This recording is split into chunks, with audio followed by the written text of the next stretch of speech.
Hey, we are here with Crow Inquisitors. This is episode 42? No, it's past that. What episode is this? I don't remember. This is 47. Nice. We're getting up there. So we're back with Crow Inquisitors. This is going to be just Cantarius and Alfons today. We're going to take the next 2 weeks and split up the pairings. Cantarius and Alfons will do their stuff, and then Dylan and Theo will do their stuff next week. Hey, can I like rabbit trail us for a second? Mm-hmm. For our 100th episode of Crow Inquisitors, can we do like a retelling of Crow Inquisitors within like a play format, like the episode of Avatar: The Last Airbender? Okay. Sure. Where we attend a play of ourselves. That'd be fun. All right. You watch. We're gonna stop at episode 99 is going to be the last episode of Crow Inquisitors, and then it'll be that'll be the wrp up, like exactly epilogue where yep. like 5 years later we're watching and play it by ourselves. Perfect. I'll make sure to time that exactly. Perfect. Thanks. It'll be great. I appreciate that. But yeah, cool. So I'm excited about this because we're gonna be able to focus in on one pairing and not have to jump back and forth between things. But let's talk through beliefs and instincts and stuff like that, so that we are all on the same page as to what we want to happen. Let me real quick. I need to post that we're live. I queued up all these posts and then didn't click on them. I'll open my notes. So Connor has to make new beliefs at the very least, but I imagine we'll just talk through in general all the. And so our goal here is still to gain insight about the bishop guy, right? I don't think so. I was under the impression that was going to be a Dylan Theo thing since it was church related. So we're going to the court to find information out about the guild guy then? Yes. So okay. There are two threads that you guys are going to be chasing, and at least from my understanding, it was the whole, like, the king stuff, right? Making sure that the war doesn't happen, and then the cult. And there are multiple people involved in each of those threads, but the main ones would be the king and Faustus Non.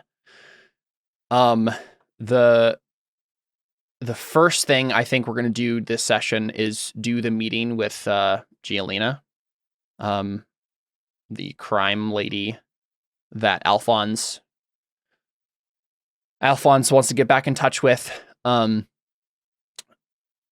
get, not only to get armor, but also just get allies and stuff against what's happening. She'll be able to help you if you can get her on your side. She'll be able to help definitely with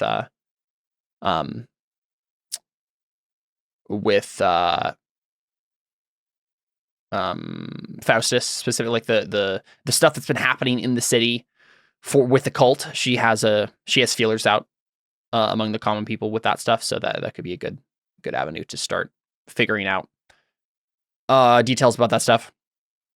But other than that, I don't really have particular plan for scenes after that meeting. So yeah, we should talk through what you guys are planning on doing.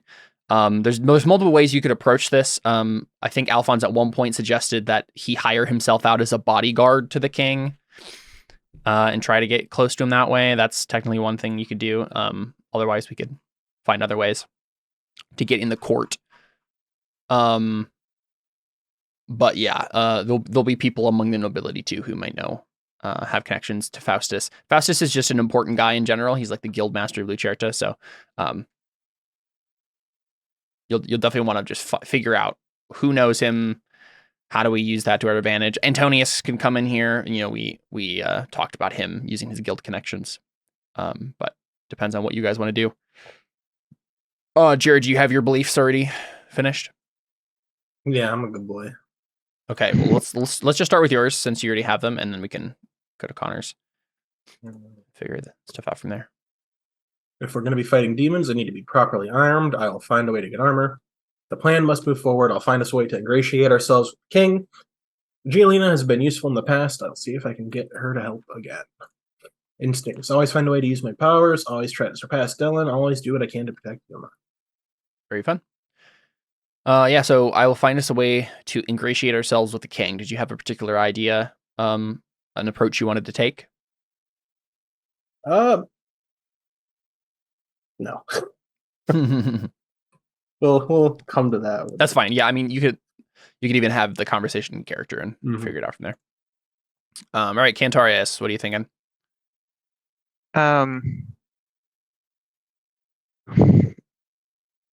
I still am determining what Alphonse is really up to. That's belief 2. Belief 3 is we're going to court. I'll protect my friends at all costs. That makes sense. Okay. Yep. The first one is the one I'm not sure about because I basically know his character sheet. So I'm trying to figure out like I would say the goal here is you could switch that to Faustus, right? I will gain intel about Faustus. Mm-hmm. Well, that's not necessarily my like I know everything I need to know about Faustus basically, right? In terms of like intel about my prey, but now I'm trying to figure out like more like how do we kill him? What in like while we're here at the court, we're gonna gain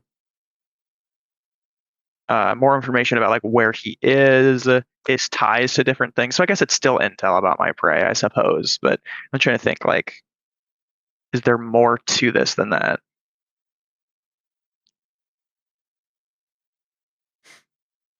Yeah, I mean, how do you spell Faustus?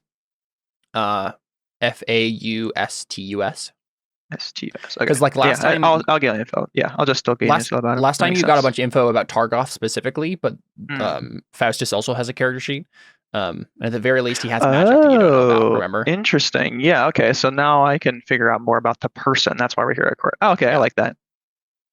Yeah. So a good idea would be to set it up so you show up at the court when Faustus is coming to meet the king about something. Maybe like there could be you could catch wind of something like that. Yeah, cool. Yeah, and in general, being in the same room as Faustus, so you can do your aura rating on him would be a good plan. Okay, cool. So instincts. Oh, right. There's more to this than that. Always be on the lookout for the bonds that tie demons to the physical world. Always offer forgiveness to those who repent. Always be on the hunt for demons. Do you want me to go through traits? No, it's fine. Man, there's so many. You guys have so many traits now. It's ridiculous. Yep. Yeah, I wish we could remove more than one every. Or no, we can't. We did that. Never mind. Yeah, we did it. Yeah, we not only pared everyone down to the bones, but we also built up an entire skeleton system. Yeah, we added a lot. Yeah. All right, cool. Sounds good. If it's fine with you guys, I feel like we start with the Giolina meeting. That seems like the most obvious place to begin. Alfons wants to get back in touch with the underworld. The criminal underworld. Right. What do you mean? So, Cantarius, how do you feel about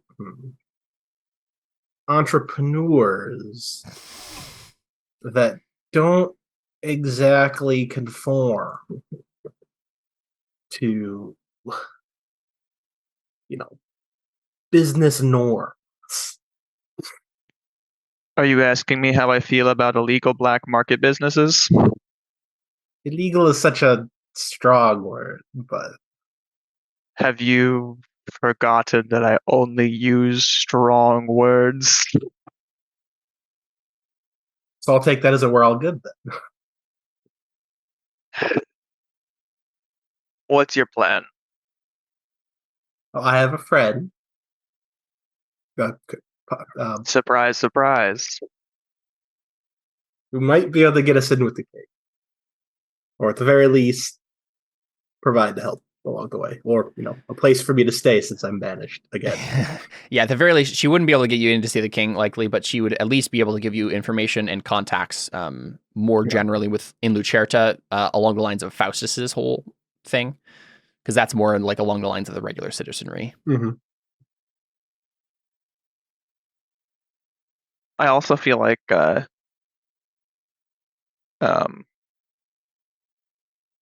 Alfons probably thinks that she could get him in, No. even if she can't. Yeah. That may also be the tall tale that he's telling you. I don't know. Who do we have with us too? By the way, we have Antonius with us and Yeah, someone so it else, should or be is it just Antonius? Antonius and Yuma. And Yuma. Yeah. So is this you guys like at Dellen's Manor about to leave? I'd assume so. Yeah. Will you show me Yuma's character again, or her character sheet? I don't know where she is. Oh, she's at the top of NPCs next to Antonius. Oh. Yuma, Foreign Swordswoman. And she's from season 1, correct? Yes, she was one of the original cultists that you had to track down. Yeah, she was one of the ones that Dellen caught, right? Yep. Okay. Yeah, okay. So I think I probably just turned to the two of them. I turned to Antonius and Yuma, and I'm like, anybody have any concerns, or more importantly, questions? Antonius shrugs, and Yuma, I think, says, Alfons has told me some about Giolina. I don't think that we have too much to worry about. The worst I think that could happen is that she'll say no. And you trust Alfons in terms about his... I'm sorry. You trust Alfons' words? Let me take a look at Yuma's beliefs and instincts. I haven't filled in a lot of these. The only should give her a belief that says, I never trust what Alfons says. Yeah. Well, because I think like either she's going to respond immediately with a yes because she's like grown to to really trust and appreciate Alfons in a way that none of the rest of you have, or she does the classic, well, does anyone really trust Alfons? The only thing on her character sheet right now in terms of beliefs and instincts is I've grown fond of Alfons. I will make sure he's protected. But that doesn't necessarily mean that she trusts him implicitly. Right. I don't know. What do you think, Jared? I should probably add a belief or instinct about this now. She probably trusts that I'll get things done, but maybe not the mechanisms through which I do them. Yeah, that makes sense. Yeah, so she sighs. Well,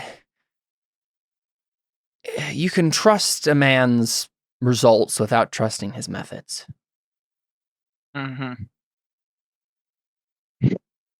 But yeah, Antonius shrugs as if to say, right, like, no, it's Alfons. He, like, in a sense, he's saying the exact same thing that you exactly. Yeah. Like, he'll probably get us the right answer, but we might do something illegal along the way.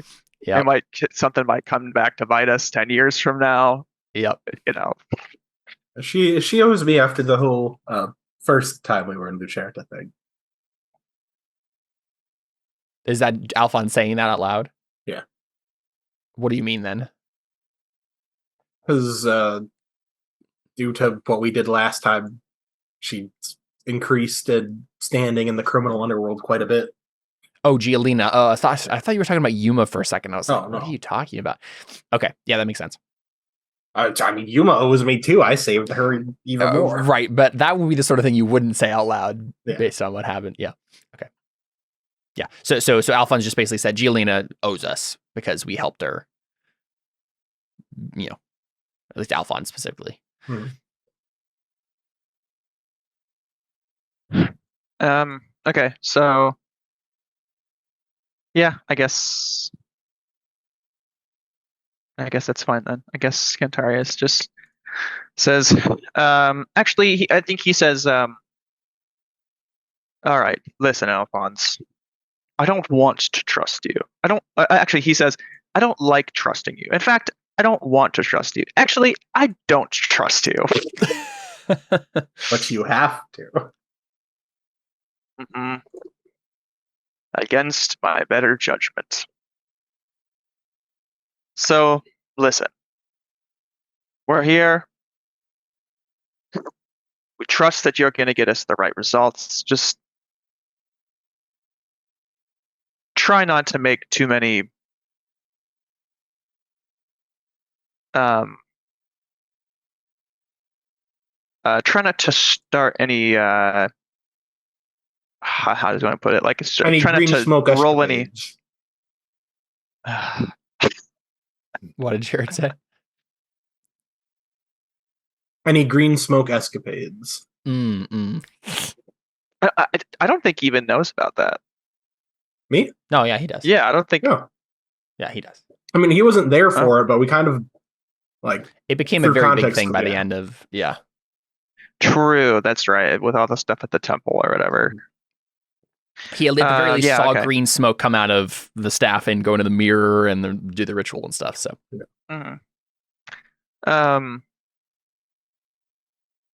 he says yes.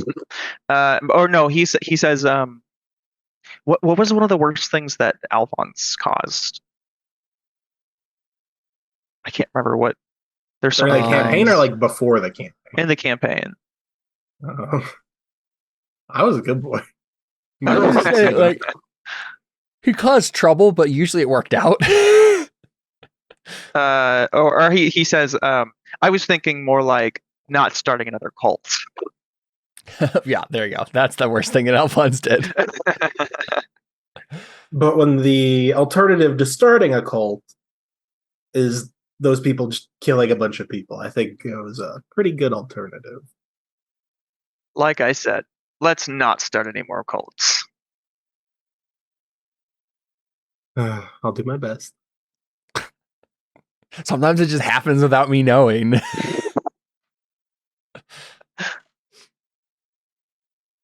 Cool. Yeah, so you guys just headed to Giolina.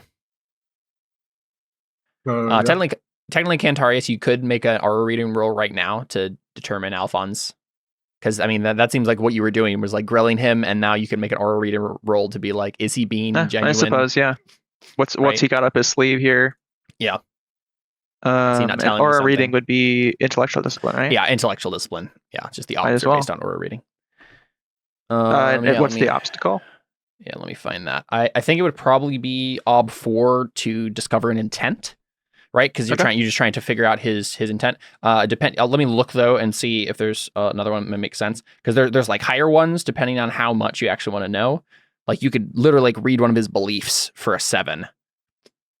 It just depends on how much information you really want. I mean, Alphonse just read that, so it's the start of the thing. Yeah, but this would be Cantarius reading it. Yeah. Yeah, let's see here. To be honest, I'm not sure he has a belief that would. No, I don't think so. Not in regards to this situation necessarily. So intent makes sense. Yeah, I mean, he doesn't have a belief, but can I still be like, what is his? Because the main thing he's trying to figure out, ultimately, is like, is his newfound like West stuff of like, I'm going to be this new hero or whatever. But ultimately, the main thing he's trying to figure out, but not ultimately, but in our present situation, he's just like, can I trust him in this situation where we're going to court? Is he going to cause problems? So I feel like what's hilarious. You can see a character's future with aura reading for Ob 9. So that would be the one where you really for sure know what's like whether or not Alphonse is on the straight and narrow. Wow, yeah. Not gonna try for that though. Yeah, I figured. Okay, so I'm gonna roll intellectual discipline. discipline. Ob 4 for intent makes the most sense here. I'm gonna fork in physical discipline because it's magic and I'm paying attention to his body language. Mm-hmm. Can I fork in any of my like talking skills to see through his talking skills? Does that make sense? Like if I fork in persuasion? No, I don't think so. For magic, it's typically only like relevant wises and stuff, and then other magic stuff. I let you fork in junk wise for the more proverbial use of junk, right? That's funny. How about I think that makes anatomy? Does that count as a wise skill in that sense? I don't think it's like I think it would count if you were doing something specifically physical, but you're not like if physical discipline. Well, I have the physical discipline. Can I like that way I can tell his body language, but then also with anatomy, I can hear his heartbeat, that kind of like. Well, so what you're describing for both of these is sensory discipline, not physical discipline. Okay, so can I fork in sensory discipline then? You can fork in sensory discipline, but not physical discipline and not anatomy, is what I'm saying. Well, I could fork in physical discipline in terms of enhancing my sensory discipline. If sensory discipline was the role, then you could fork that in. You could fork physical discipline into sensory discipline. I don't think you understand. I'm forking physical discipline into sensory discipline into intellectual discipline. No, that's and not it's all magic, so the circle works. No, I think you can fork in junk wise and sensory discipline.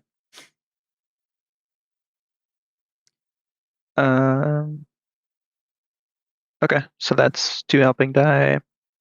I'm not going to put any points into this. It's like you make it or you don't. Hey, look at that. Hey, sweet. Got 2 6s. Yeah, that's a good roll. Yeah. So, what's Alphon's intent right now?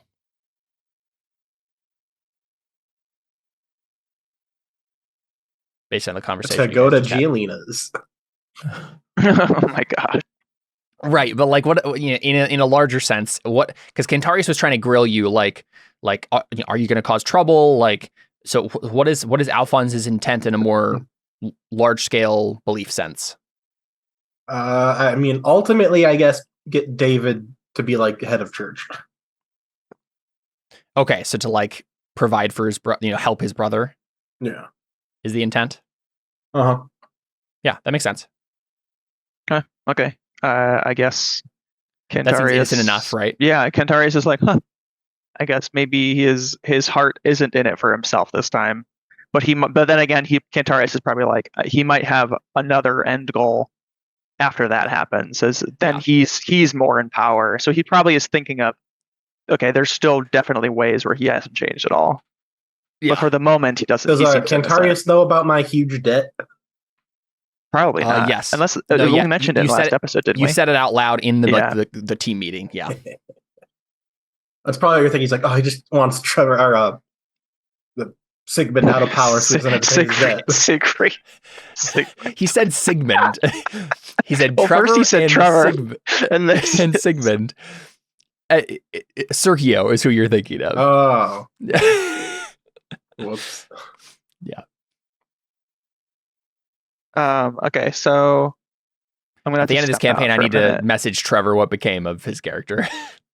Yeah, there you go.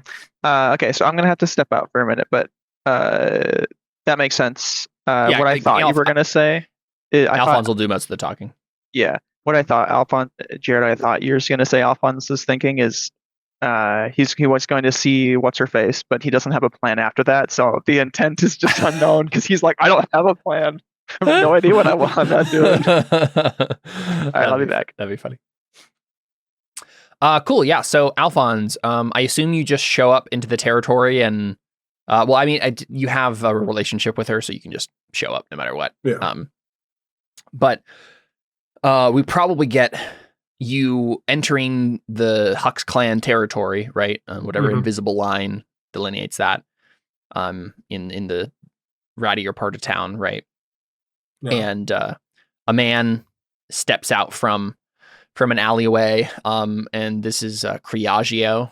This is the kind of weasel-faced man played by Sam Huntington, who has been one of the people you've talked with a lot of this criminal underbelly, and he seems a little bit better off for himself. Like before he always seems like sickly and gross, and he seems a little cleaner. And he sniffs, looks at you up and down, looks at the rest of you, and says, "Alphonse, usually you're alone when you come and visit. Who are your friends?" We need to wait for Connor because I'm going. Oh man, I was going to refer to Connor as my butler. I mean, you can still do it. Yeah, well, he's not here to react. Go ahead, refer me as your butler. He's Oh, just okay, gonna you can sigh say and be like, You can hear, remember? Okay. Yeah. he'll probably like Hmm. go along with it as a really bad actor. Yeah. Of course you will. Well, this imposing gentleman here is my butler. Creagio frowns because like Cantarius is like an like common like a tunic and whatnot, Mhm. right? We're in disguise right now. Obviously, come on, Creature. All right. What's your business with Huck? What's your business with the Hux clan? I can't drop in to see an old friend. Well, it's been 3 years. I assume there's some explanation for why the visit is happening now. A very prosperous 3 years due to a certain group's actions. Hmm. I assume you're seeing. You want to see Giolina? No, Crashio, I just came here to see you. Oh, well, great. How about I catch you up on all the things I've been doing? So, I have been following your footsteps, Alphonse. Let's see.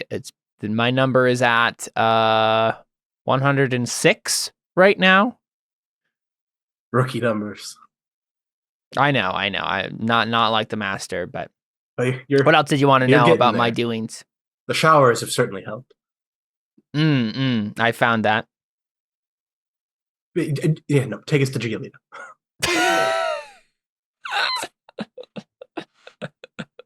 Okay, yeah. So I think we just hard cut to that. So Giolina's little. She has been, things are better off for her. Her quarters are lavish, and she's lying on a divan, feeding like a cheese, like some sort of rare cheese to Tiddlywinks. Mm-hmm. So Giolina, Tiddlywinks now. Tiddlywinks is a little bit on the fatter side now. So this is Giolina. She is played by Amber Anderson. So she's pretty, but like not In a creepy way. yeah. I mean, it's she used to be like at one point like a whoremonger. She used to be a prostitute and then a whoremonger, and then moved into like leading her own crime organization. So there's always that mark of like still being in that world, right? Of maybe at some point she got an STD and then had to get it fixed by magic or something, right? Like, but yeah, still beautiful. She seems, I guess the word I was looking for is like haunted more than anything, right? Her past is still present on her face. But she smiles tolerantly up at you, Alphonse, and then says, long time no visit, Alphonse. I see you've been doing well for yourself. Moderately so. Everyone has their ups and downs. It seems like you could do with another shake-up, so to speak. What did you have in mind, Alphonse? I'll have to admit I'm not in the mood for dramatics these days. So you wouldn't be in for, ingratiating yourself with the king. Oh crap! What's that guy's name? Constantino, is he? No, he's the Faustus. Faustus. There we go. Killing Faustus, shake up the entire merchant guild scene. Seems like that would open a lot of avenues for you. Yeah, she blinks and she's like, wow, it doesn't take you long to figure out what's happening in this city. And my butler here is very talented.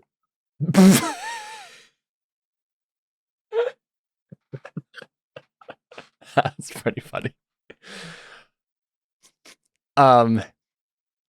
Yeah, she bites her lip and she says, Alphonse, things have changed. I've changed over the past years. I don't like to take the risks that I used to. My job is to keep my people safe, to make sure my crews are looked after. I can't get involved in another one of your harebrained schemes right now. Well, that's the best part. You won't be involved. I'm They'll just always be- involved somehow, Alphons. The fingerprints are there.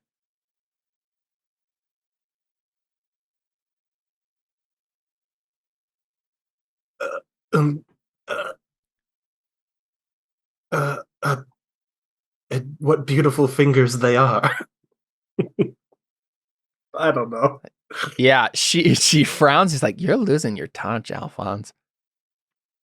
I've been in like the woods for 3 years. Yeah, she just shakes her head and she's like, "Alphons, listen. For one, I can't get you in to see the king. I'm flattered that you think I could, but that's just not a possibility.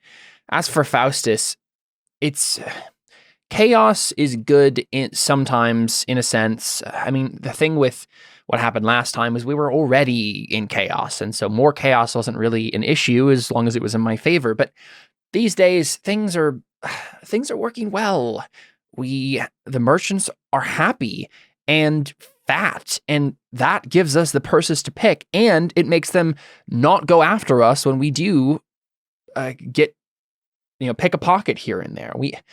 Things are safe now. Things are easy. I don't want to jeopardize that just because maybe, possibly, once you're done with this city, things will be a marginally better again. I just don't see why I should help you right now. Well, yes, it's safe now, but not for long. The king's But going you're to going to war. make it more dangerous, and this is a threat, not a promise, right, Alphons? Everything has to become more dangerous before it becomes long-term safe. I don't buy that. I don't believe it. I mean, look, the king's going to be going to war. The Pope is going insane. And the head of the Merchants Guild is possessed by a demon. Yeah, so that gives her pause. Like she wasn't listening to you the first 2 points, and then you say the guildmaster is possessed by a demon. She raises an eyebrow. And you have proof of this? If I even believe in demons. Well, we've already killed one. Well, banished one demon. Didn't If take you anyone for a would know. churchman, Alphons. Performing But- exorcisms? Does the church believe in demons? Like, as a Yeah. whole? Like, Yep. these specific demons, not like just metaphorical demons? Yep. Okay.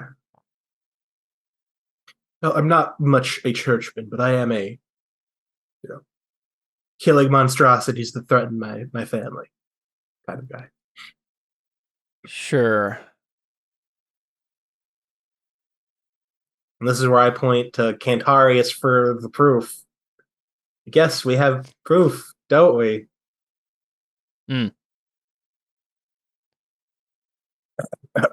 Cantarius. But Sir Butler. So you're hoping that he does what exactly? Provides some sort of proof. So theoretically, I don't have. Yeah, at least you can't like produce it. I could like make it up, but well, since Yeah, I Connor's mean, taking Alphonse. forever, I do some magic stuff. I'm like, well, I have lots of magic now.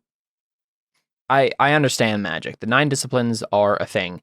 They exist. I can prove it. I don't have any proof that this guildmaster, that Faustus, is possessed by a demon. What does that even mean? I'll look into the future like 30 seconds to see something that's going to happen. What do you want to see that's going to happen? What do you mean? I don't know, like what's his name? Just so you can predict the future for her.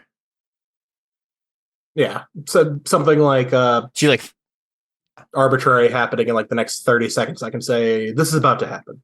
Okay. Yeah, that's a roll. Let's see. See what our document tells us. So you're doing continuous.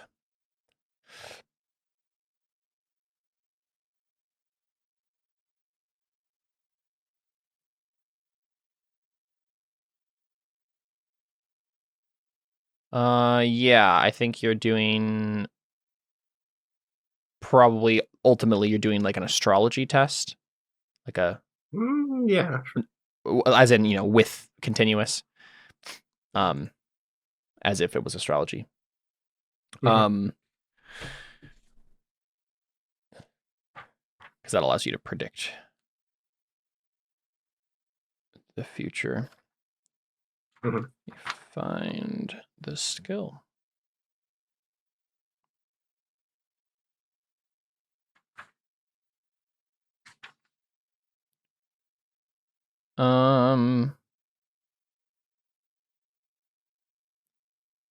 Yeah, I think just like something in the next 30 seconds. I think it's going to be a base 3. It will increase to 4 because that's astrology for continuous increases by 1. So yeah, Ob 4. Jeez. Continuous. All right.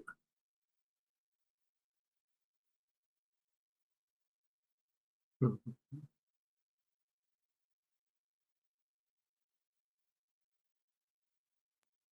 I don't think I have anything to add fork into that. Yeah.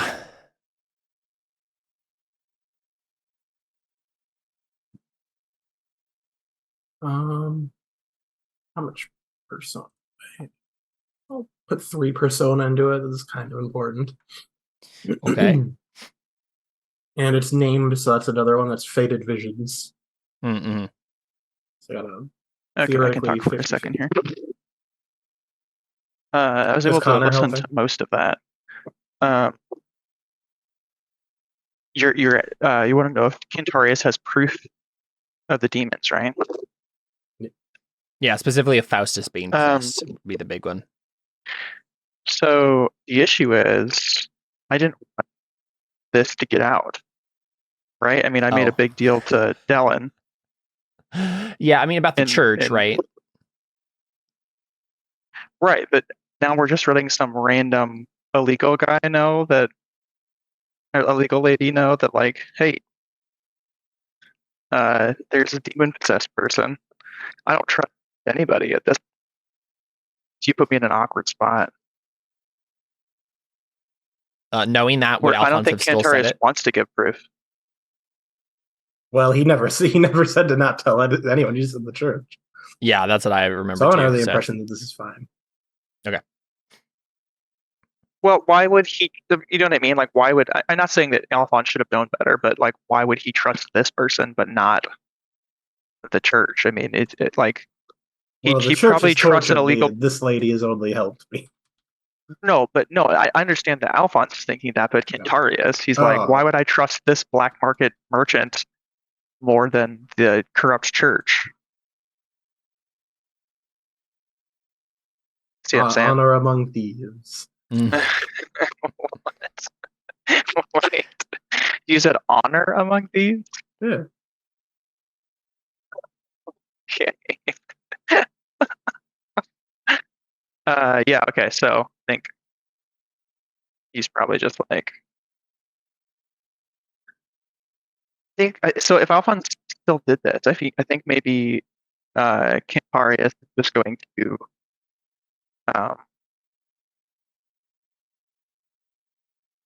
oh, can you still hear me? Yeah. I think Cantarius is probably just like doesn't give proof, right? He's like, Butler don't know. Alphonse just make up stuff.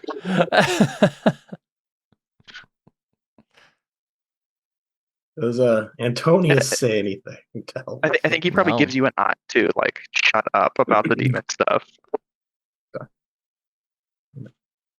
Which honestly might make her be like, Oh, oops. Oh. So I got a 4. Cool. I mean, this I'm provides gonna you reroll with that, though, to see what that was. right. Yeah, I think it's just a routine. It's 4 against 8. Oh, you should have added the Artha as Artha, because that. Remember that doesn't Does it change the difficulty. things? Yeah, no, yeah, because Oh, okay. the difficulty will change based on what your dice pool is, but Artha doesn't count for the dice pool. So that's why you always put it in Artha and not in. Okay. You can't spend 4 Artha. It's not 4 Arthur. It's Oh well. I guess I have to redo it again because it's 3 Artha and 1 bonus. Yeah. Just got to make sure you put them in the proper fields. Okay, I got 9. I see the heat death of the universe. Man, those were very successful every time. And I leveled up continuous. Yes, yeah, there you go. So this is, sorry, what was your intent with this? We've gone back and forth several times now. So basically, I guess bull crap that I can see the future more than like 30 seconds and like also reliably.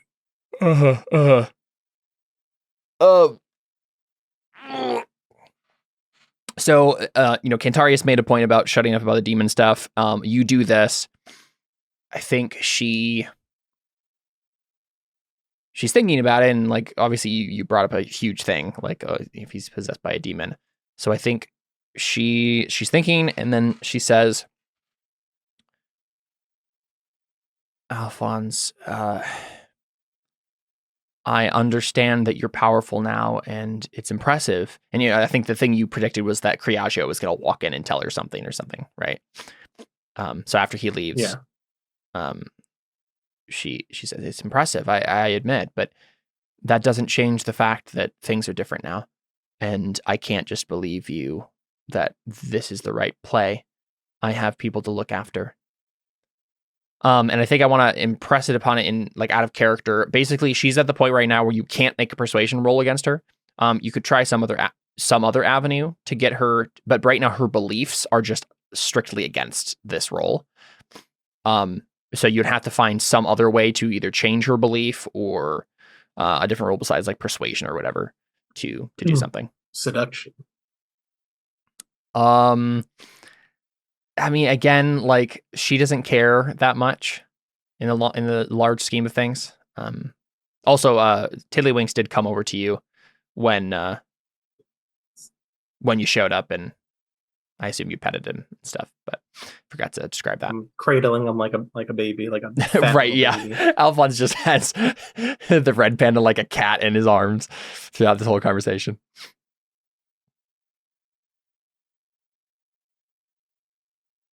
I don't know what other skill I have. I mean, Right, falsehood? and I suppose, yeah, you could make up something else and like add to it and be like, okay, I wasn't going to tell you this, but this is actually the truth of what's happening, and then just lie to her. Yeah. Yeah. I mean, yeah. I think that there's already a falsehood in there, but of essentially war is going to start and you're embellishing. Is going to like come down hard on you. Yeah, you're embellishing. But I think this would be, you'd have to like literally just flat out lie to her if you chose that option, right? You would just have to make up something else and be like, yeah, okay, not only is he possessed, but also there are demon possessed people everywhere, and there's a bunch of people in your organization who are demon possessed. You need us, something like that. I don't think I'd say that there are demons in her organization. Yeah, that was just an example. Like it has to be like a flat out lie to her at this point. To attempt something like that. I think I'll add in aspects of their demons. They're gonna force our country into war, and the church isn't going to do anything. So while we're at war, the church is going to basically go on a crusade against like anyone they don't consider holy in Lucerta. which would be them. Right. So you're fabricating a situation where things are about to get much worse. I have insider information on this. You're in trouble. You have to join with me. Yeah. So the consequence of this is if she finds out that you lied to her, like it's going to be much worse. Yeah. Okay. Just as long as you're aware of the consequences. All right. I will fork in persuasion for 2. Yeah, I think your ob is going to be 8. Again, it's still a very difficult thing to try to pull off. She's very much against this. Mm-hmm.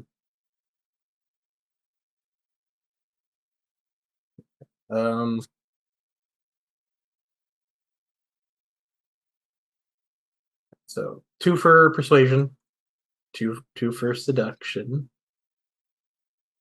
1 for bullcrap. What did you actually put seduction in this at all? Didn't sound like you were. He flirted with her right at the beginning.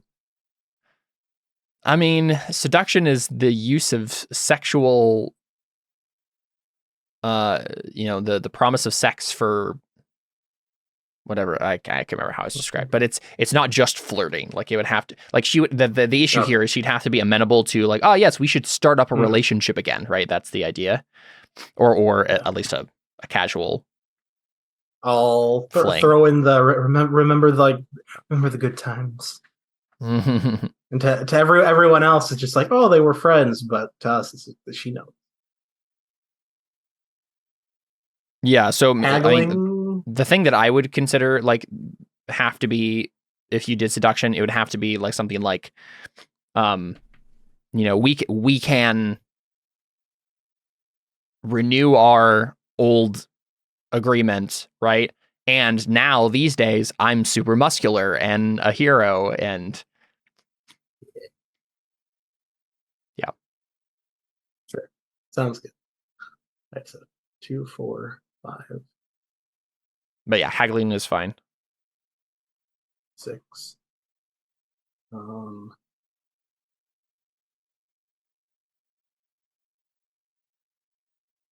do court gossip wise because the stuff about I keep wanting to say Sigmund. Gosh darn it. And he's not in the Sergio. City wise for the state of the city, and like the city's gonna be going to war. Noble wise, sorry, what was the thing before that? Information. What was the thing before city wise? Yeah, that's fine. Okay. Yeah, city wise is fine too. Okay. All right. And noble wise is all information I'm giving about nobles. Mm-hmm. Tall tale teller. Yeah.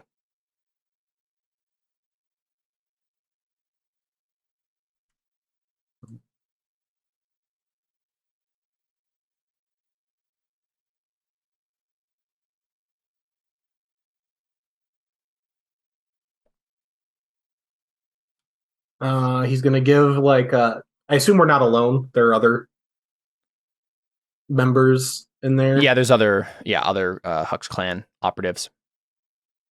He's gonna. I assume if she wants them to be safe, they're not like going out and doing adventurous things anymore. Yeah. He's gonna give like a speech to like appeal to like their manly sense of adventure.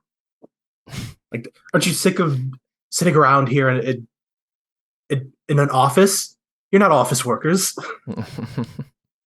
That doesn't even exist.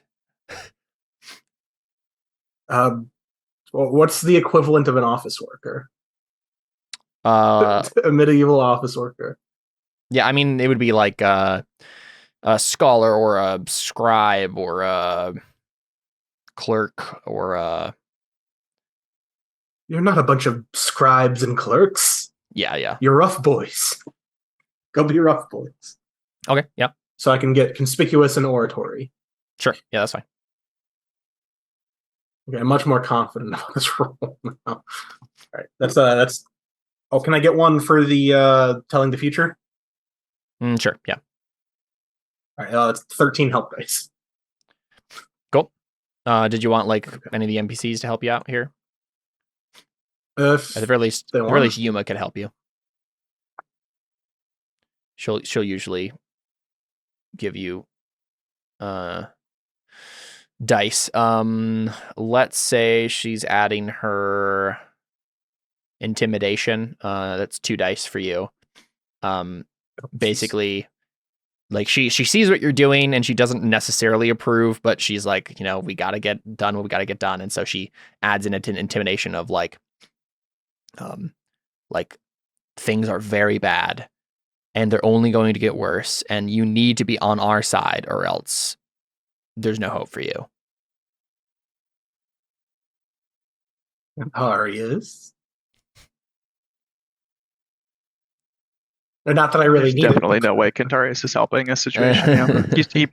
He's probably as soon as Alphonse references his muscular build and tries the seduction route, Cantarius probably just sighs and sits down. Like finds a chair off to the side and just sits down. Holy crap, just barely. Wow, that's a lot of ones. That is a lot of ones. Okay, cool, yeah. So she leans back and seems defeated after your whole speech, and she shakes her head and she says, "Oh, Alphonse.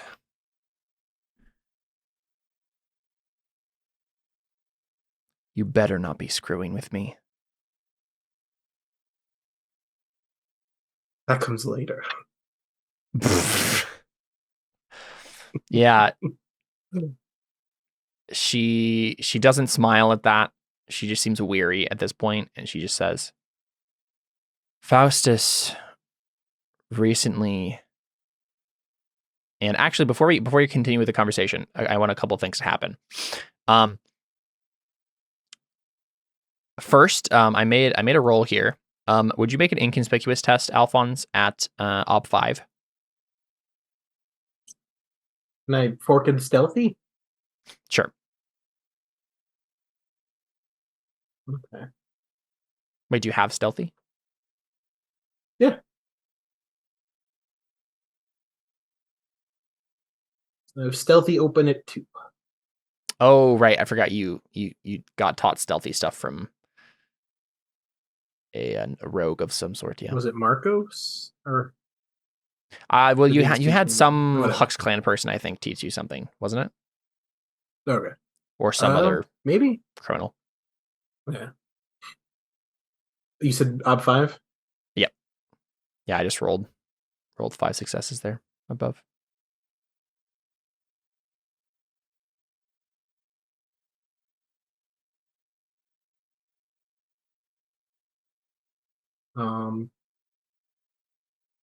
It didn't roll. Okay. I suppose try again. Let's try again.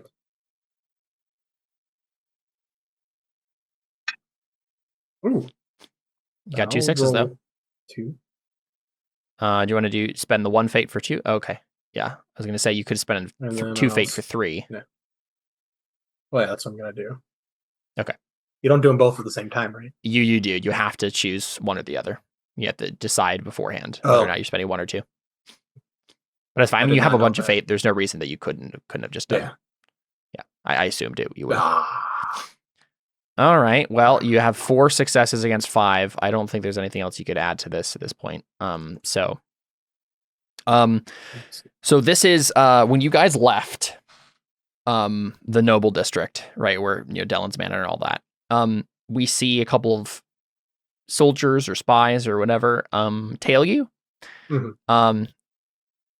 And we see outside of this, whatever building this meeting is happening in, whatever she's commandeered as her base of operations, we see a small squad of soldiers posting up to do a raid on the place.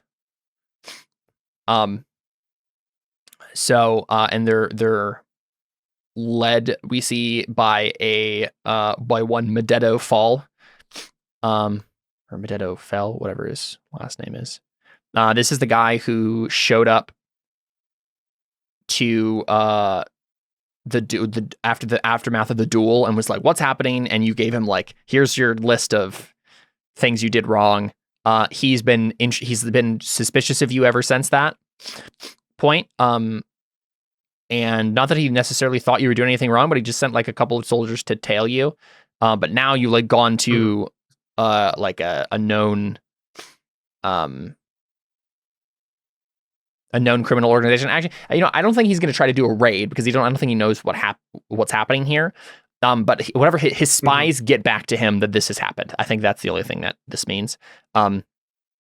Raid probably wouldn't make sense if he doesn't know why you're here or have information on things. And typically they don't just randomly raid criminal organizations that are powerful.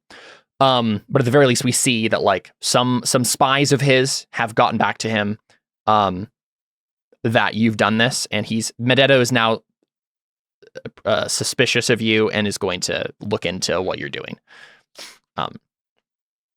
Anyway, I just had that in my notes that I forgot to bring that up earlier. So while this conversation is happening, Cantarius, you start to see a weird image dance on the edge of your vision. And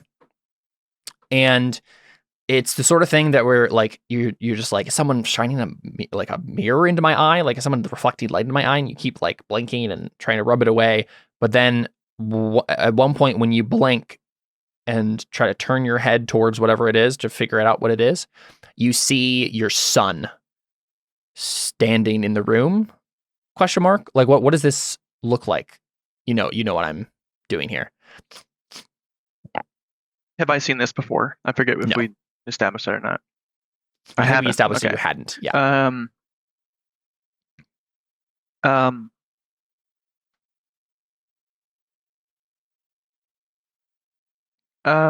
No, I'm pretty sure I have seen this before. I think it makes more sense if this has been.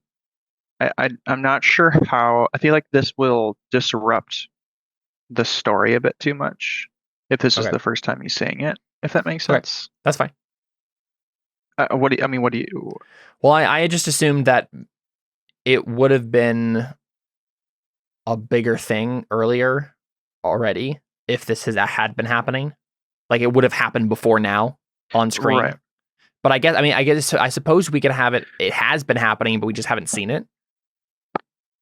Like you've been seeing this the whole time.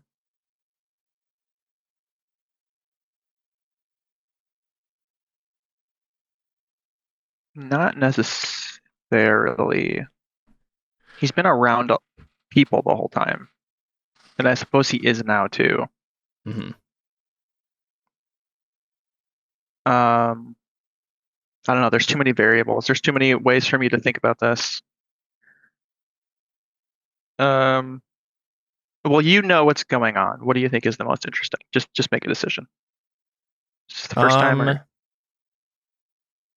I think it should be the first time. Like I think it should maybe have been like you've been hearing like subconscious whispers, but now it's like actually manifesting. This is the first manifestation. Yeah. Okay.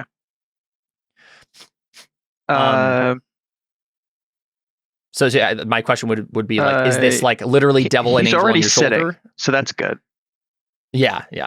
No, not necessarily. Actually appearing to him in the room like a person.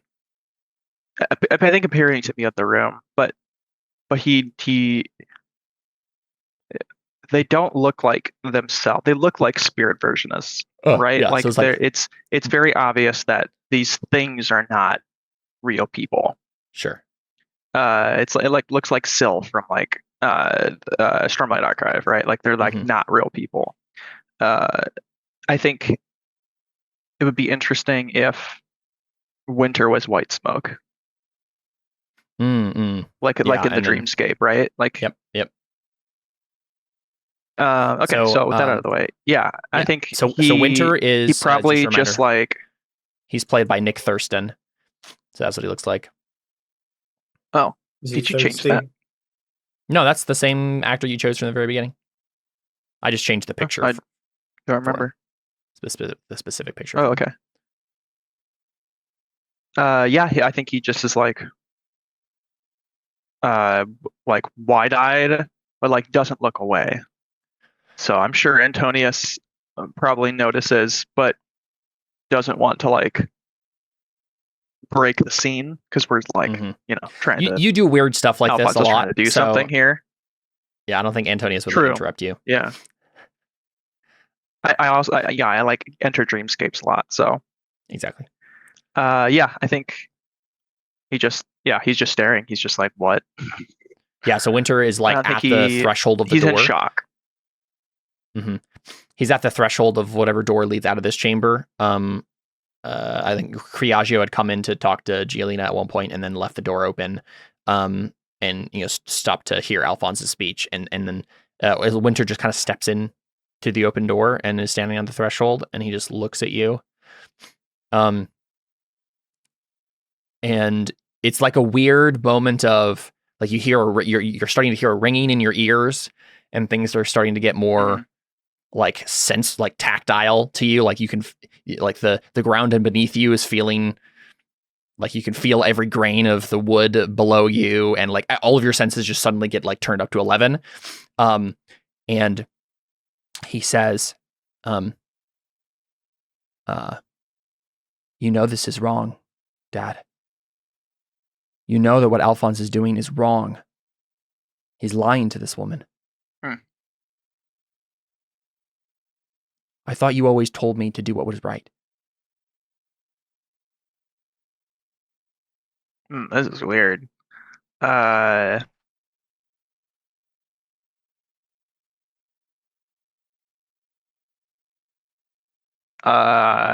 He just goes. He just whispers, "You're dead." Sort of.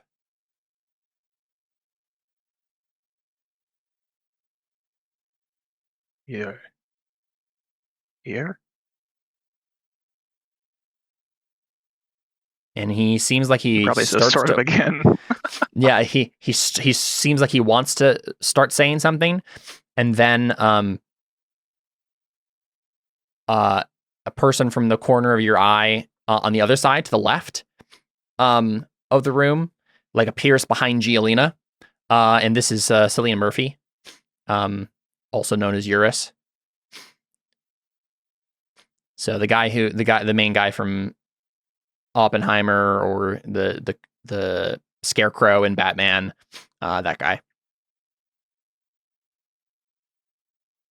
Yeah, but the character is the demon that possessed. Exactly. Winter, yeah. Right. But I assigned an actor to him.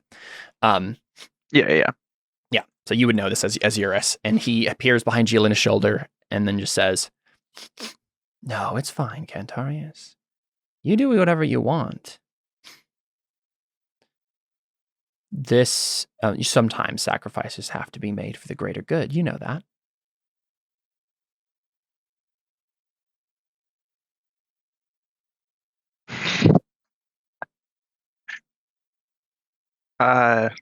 What in the 9 disciplines is happening here? And yeah, Winter is like frowning and seems like sort of frozen, like Eurus, his presence is making him not be able to speak. Mm-hmm. Dang. Okay. But yeah, Eurus is appearing as like the black shadowy figure, like a contrast to the white shadow figure, and he's behind Giolina's shoulder, almost like a Grima Wormtongue type figure.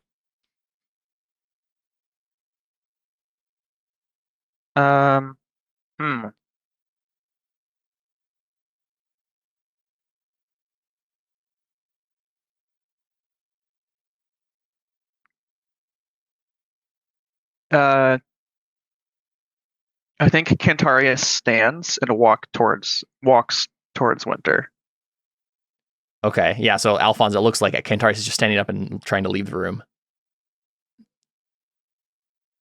I think he's too busy with his spiel to worry about. Sure, yeah. I think you're just wrapping up your spiel as Cantarius like stands up and starts to walk away.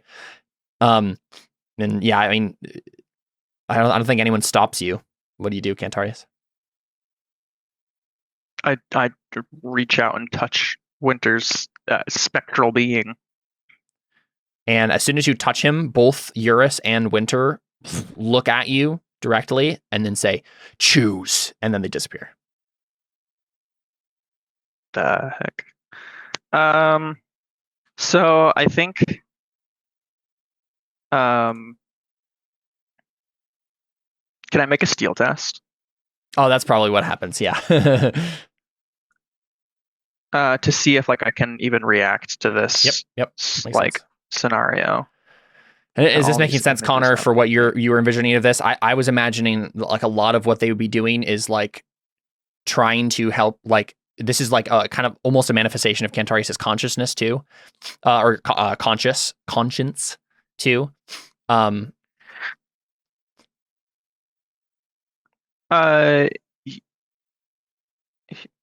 somewhat.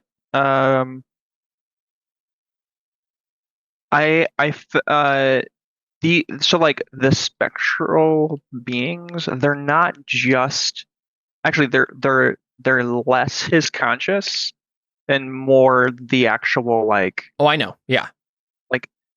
so like the way that they're manifesting right now feels like it's all in his head, but it's Mhm. not.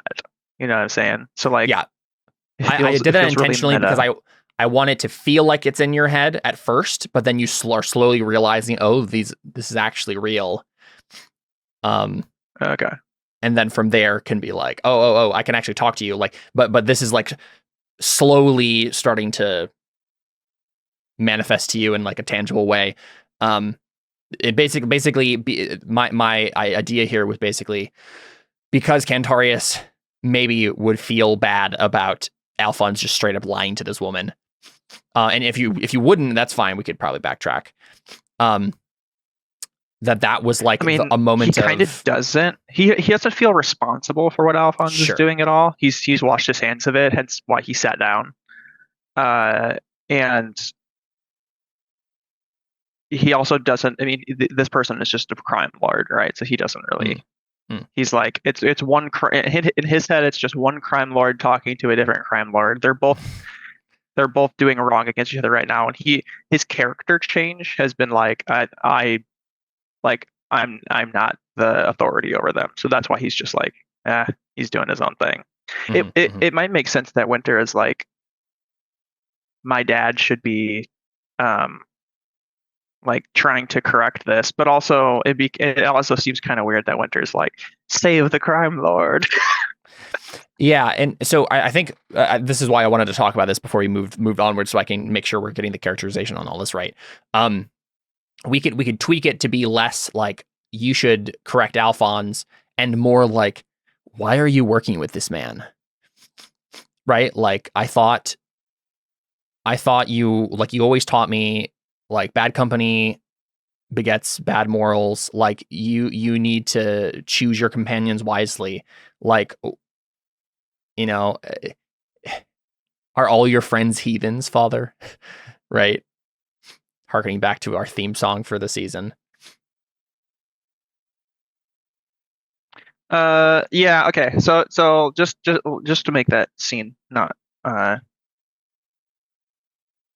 well, let's run with it. All right. So I think Cantarius. Well, can I make a steal test first? Yeah, go for it. Is the op my hesitation? Yep. There might be like an increased op because of it being like magical or something. Sometimes there's modifiers to it. Let me check. Steal. Do you feel safe in a group of friends / allies? I mean, yeah. I mean, I don't feel safe around Alphonse and what's his face, but I have Antonius and Yuma, who I kind of trust. Mm-hmm. So you can get a die, an extra die, like advantage die, for the steal test. Okay. And then there's also an increased ob for +3 ob for seeing a ghost. That's actually one of the factors here. So yeah, it'll be ob 9, but you do get an advantage die, and these are open ended automatically, so it's still possible to succeed. That's unfortunate. I need more difficult tests. Yeah. I didn't realize that seeing a ghost was an option on there. So. Yeah. So I just stand there for a long time. I like just at the threshold. Is that the idea? Mm-hmm.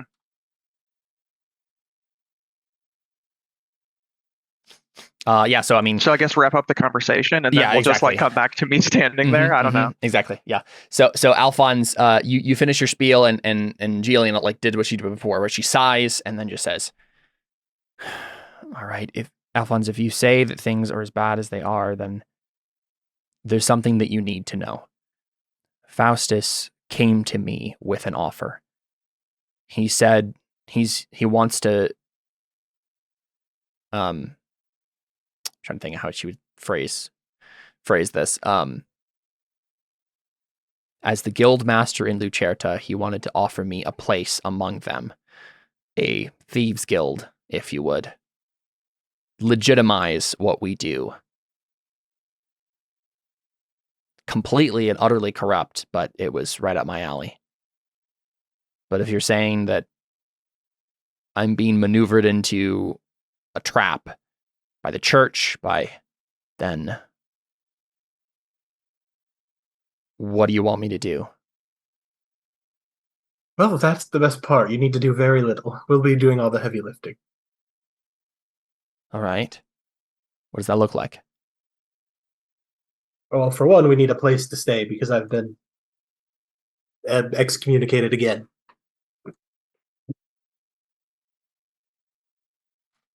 Yeah, she nods. That's not too big of an issue.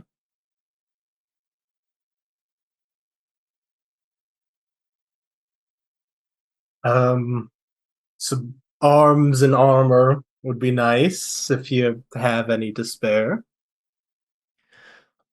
Well, I could probably acquire some. So you already have armor? She like looks at you. That's destroyed. All right. So like actual full Holy Knight armor, style armor. Well, maybe not Holy Knight armor, but like plated armor would be fantastic. I can actually wear that now, and then he flexes. Ugh. Yeah, she nods slowly. Yeah, All right. I suppose I can do that. What? It's going to be costly, Alphonse.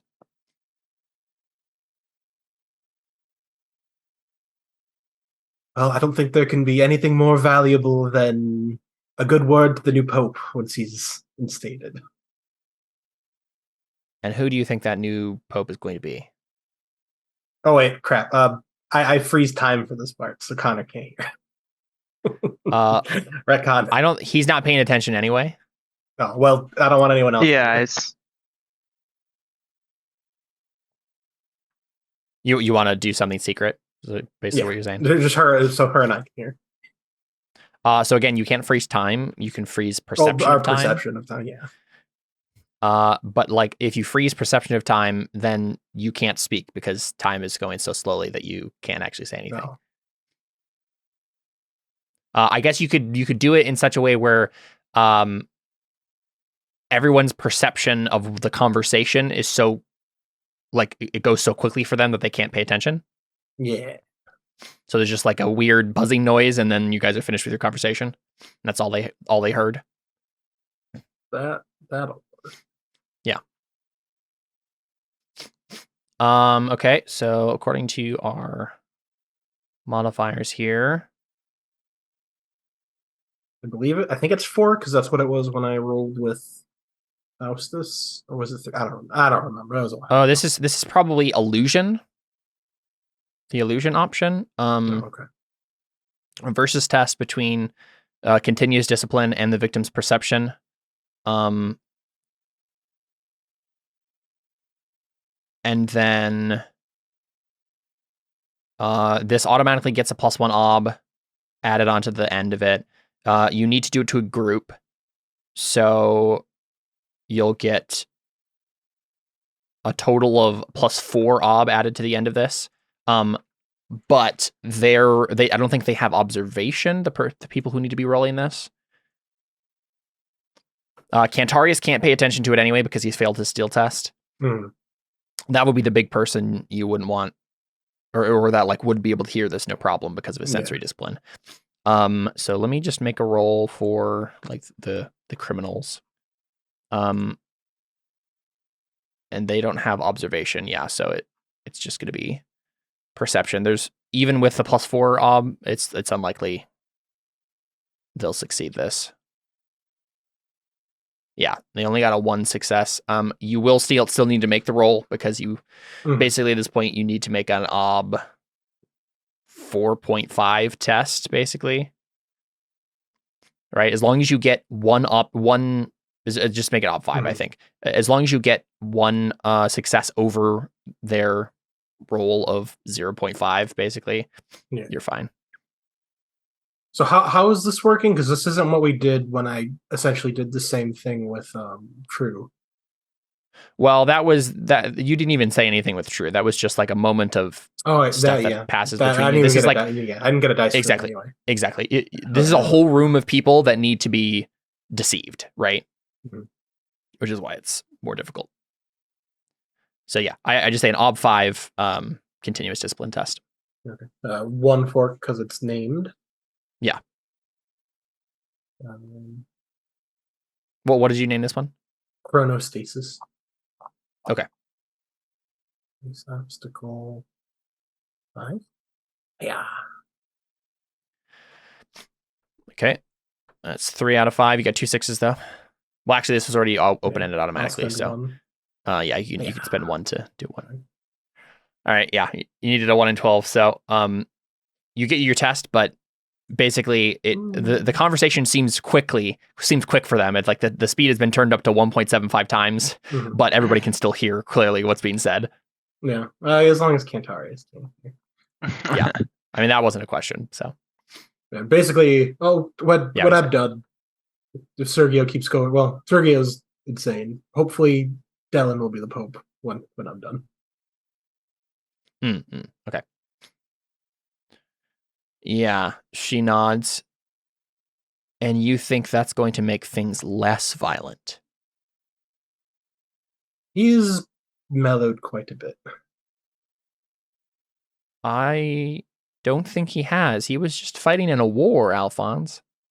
Well, a war he was forced to fight and that he's very much morally opposed to. Now he's doing everything he can to make sure the war doesn't start again. That's fine. I believe you. Okay, Alfons, I don't have the funds to just buy you armor, so there needs to be some other agreement that happens here. I'm willing to help you, but you're going to have to help me out here. Yeah, tit for tat. So what tat are you offering my tit?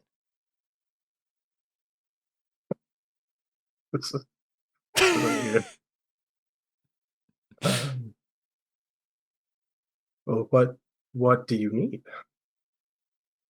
Money. Oh, well. I'm saying money, that I'd just buy it myself. Well, I can get you good prices and funds, but I need help. Like, basically what she's saying, according to the rules, is like, you need some people to help me with the resources roll. Oh. Antonius, yeah, I was going to say, Antonius could do that for sure. You have money, right, Antonius? He grunts. Buddy?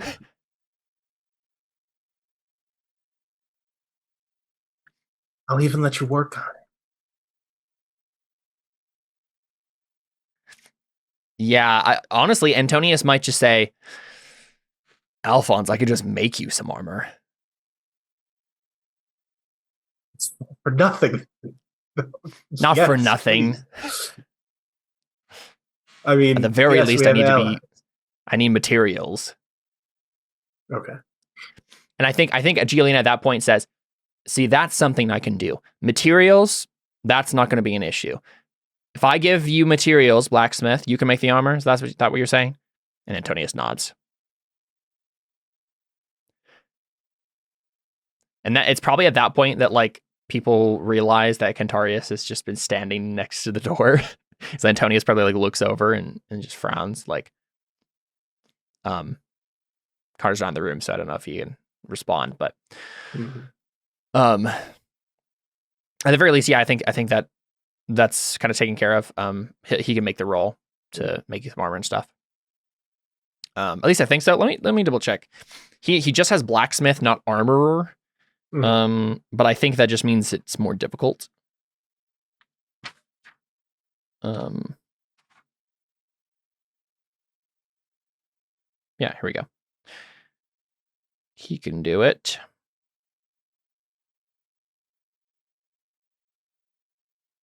I think Cantarius is just still frozen. I don't think you really said anything or did anything. That's fine. Yeah, Antonius is just looking at you concerned. Yeah, I think he wouldn't have anything to contribute to this armor conversation, so I think it makes more thematic sense if he just stands there. Yeah, that's fine. Antonius needs a workshop.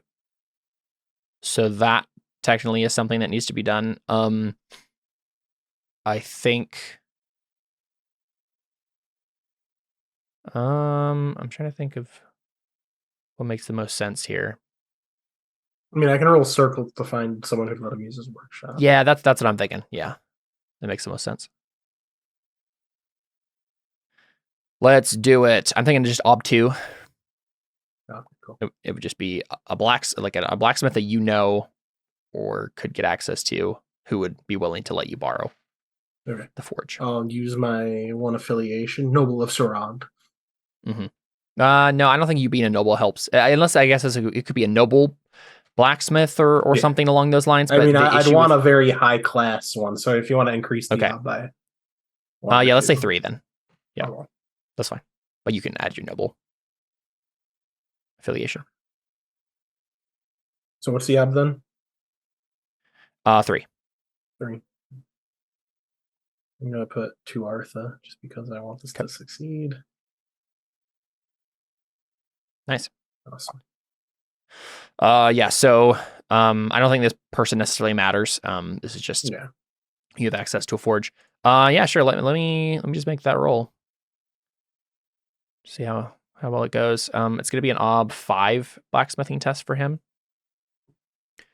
So let's see. He can fork in mending, appraisal, craftsman wise, artisan wise, materials wise, tools wise. And I think that's it. So he has 6. And an extra 1 because I got him a high class workshop. No. That's allowing him to make the roll. I increased the difficulty. No, it's just the armor that he ends up making will be higher class. Oh, okay.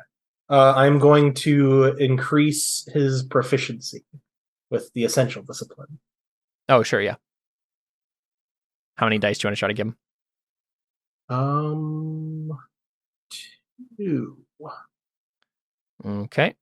And that I'm means also you're- going to fork in the continuous into the essential.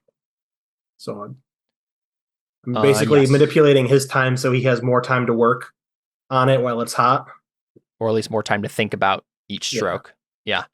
And do it perfectly. Okay, so that's gonna be ob 4 for 2 dice to him. Okay. And I get +2 because this one's named and learned. It's Golden Embrace. Yeah. And what was the ob? Sorry. 4. 4. Okay. Jeez, I just need to trust that I could get 3 on the essential. Yeah, he gets +2. Yeah, you got so many 6s. But the moment you do that, the moment you fail. That's how Burning Wheel works. I don't know if you've ever played this game before, but yeah. Okay, so he gets two dice here. I'll have him. He has a bunch of persona, so I'm just gonna have him spend 1, and just for the heck of it. Ob 5. Here we go. There you go. Yeah. He got so many 6s too, and he wasn't even re-rolling them. All right, cool. Yeah, so Antonius forges you some awesome armor. That's going to take a little while, but that's in theory the future is he'll be doing that. The future. Yeah. So, Cantarius, has anything come of that? The end of that scene, or do you just like pause there and then we like cut away to whatever's next?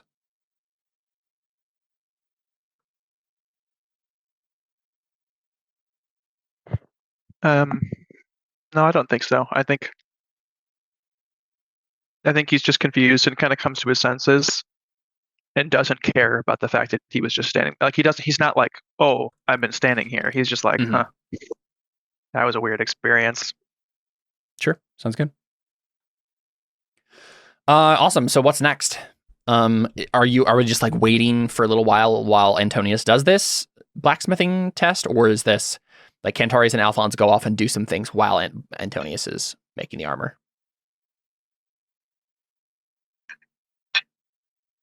I mean, it's kind of up to you, Jared. I'm not. I feel like Cantarius would prefer to stay with Antonius, but also if we're going to go to court without him, I might be like, oh, it's safer this way. I don't know. We should probably wait for him though. Yeah. Goes better with my beliefs. I don't need to protect you. That's fair. So as a reminder, so Giolina, what were you telling her to do besides like help you get armor? So like a place to stay, work on like getting like the noble, not the noble stuff, the merchants guild stuff. Mm-mm. Basically just info on that. Not necessarily doing anything about it.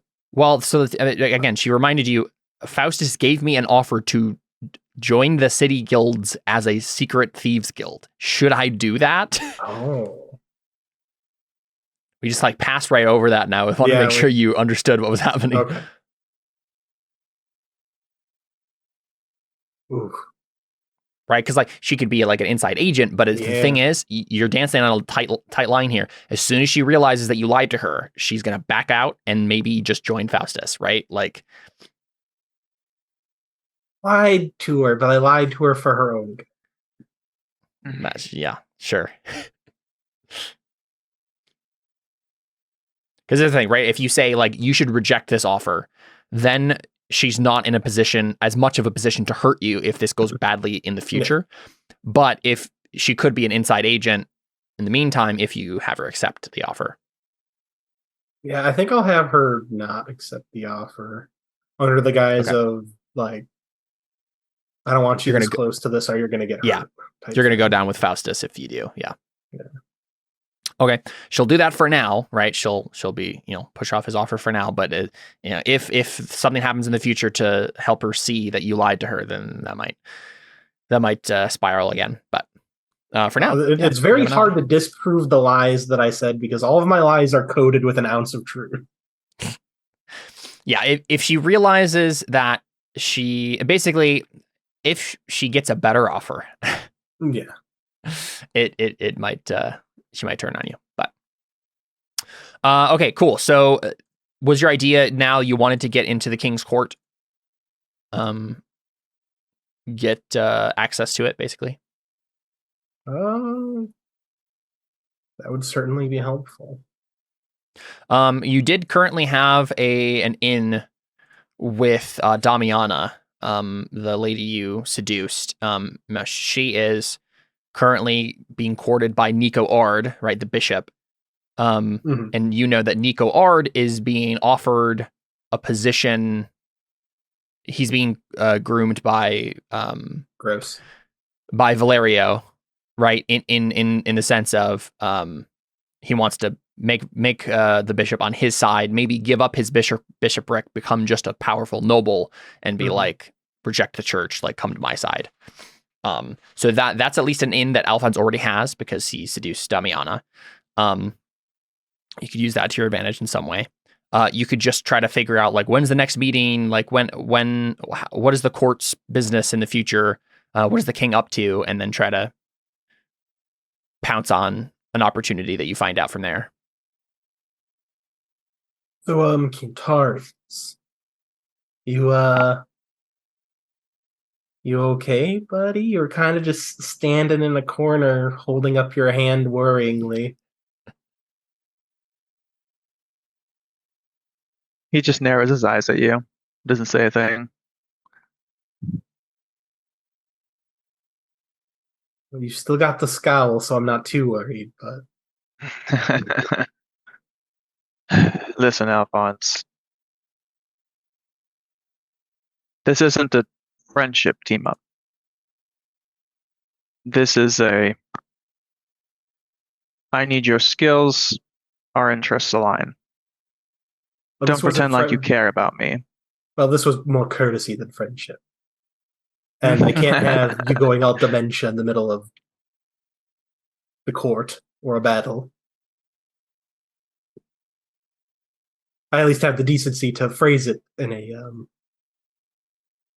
not jerk kind of way. Your non-jerk words aren't a kindness, they're a poison. Let's get this over with. Well, sometimes poison is the most efficient method.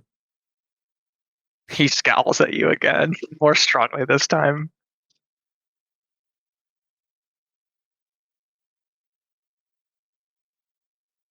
Did we decide that we're waiting for Antonius? I'm sorry. I think we did, yeah. Yeah. Okay. And So- are you trying to do something in the meantime? Yeah, that'd be the question, right? So a couple of days pass as Antonius makes that. What are you actually doing? Are you just I assume literally we're sitting around suppose- resting? on what to do to get into the court. Because I mean, Alphonse could at least do like preliminary work, right? To Yeah. get connections or whatever, right? Greasing the wheels. Just depends on what you want to try. Wheels. I mean, I'm sort of just planning on walking in there and being, hey, notice me. So as a reminder, you are technically banished from the city. Like obviously you could get Valerio to be like, oh yeah, this is a piece I can use against Sergio, but he also doesn't necessarily want to like make Sergio super mad by randomly giving you asylum, right? Mm-hmm. Do we know that like Sergio is actively like opposed to the king? Yes. Okay.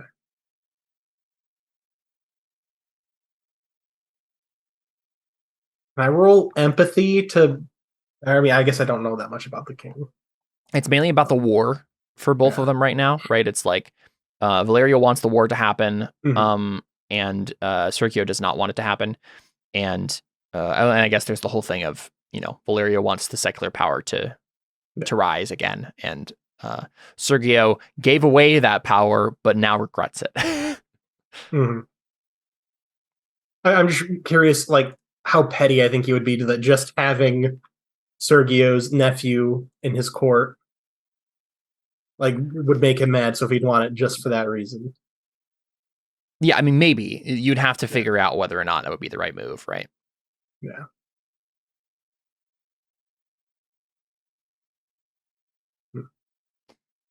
Yeah, Well, I see multiple avenues here you could come from.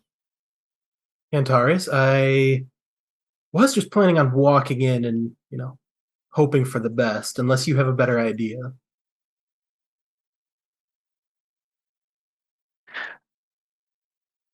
Yeah. All right. It worked against the first demon. Yeah, he I don't know, for our podcast viewers, he opens his mouth to contest and be like, that's a dumb idea, and then he just goes, yeah, you know what? It's Alphonse. Let's just walk right in. In his head, he's like, neither of us have ever done anything quietly, so might as well just walk right in. Okay, so this is the current issue. I don't actually know where his court is because he doesn't have a. Did I say? I'm trying to remember if I said anything about where he's staying right now. He might be staying at the palace, which is part of an issue. Would he be staying at the palace though, or the palace? The palace is basically the Vatican. Yeah. Yeah, I don't think he would because Sergio wants him dead. I mean, just he doesn't want him dead. So I think right now, let's say this. I think right now he's staying at Nico Ard's estate. Okay. Because he needs to stay somewhere in the meantime, before he gets like whatever building he wants built here. You're not entirely sure what his plans are for like an actual palace of his own or whatever. But for right now, he is staying, I think, with Nico. That makes the most sense in one of the noble estates. So you'll have to contractor? You'll have to be inconspicuous if you want to go there because that's near where Sergio is, and he wants you gone. So yeah, you'll have to roll something there. But Well, we're waiting for the armor, right? Mhm. I'll just wear the armor. Sure. I mean, oh, so like with the full plate, the helmet and everything is the idea? Yeah. Okay. That will help you on your inconspicuous roll, but you will still need to make one.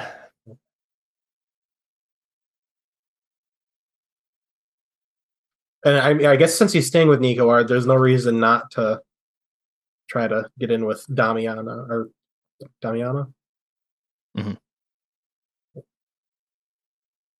I mean, so as a reminder, like this is a nobleman.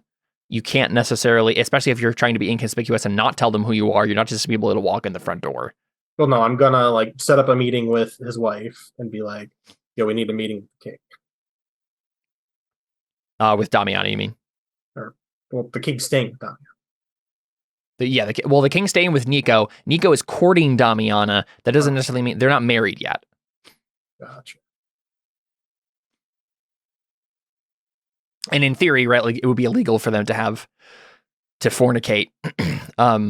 So she's not staying we know. there, Well, we know that she's not opposed to breaking that. Exactly. Like, but appearances have to be kept up. It's not like she's staying there and can get you access. Just by virtue of the fact that she's already there. She could get you access, but that would be a thing we'd have to like go through. Mm-hmm. So I think we should start with Circles test to Circles up Damiana. Okay. You can get a +1 die to this because you've circled her up before. And 1 for my affiliation. Nobility, yep. And what's the ob? The ob is probably 2 because it's just like a person you already know, but also like they have to be here right here now. Yeah. Yep, perfect. So this means that Damiana is in a position to attempt to get you inside, right? Like she's available, she's willing to help. So is the idea that she's gonna sneak you in a back door or what? Yeah.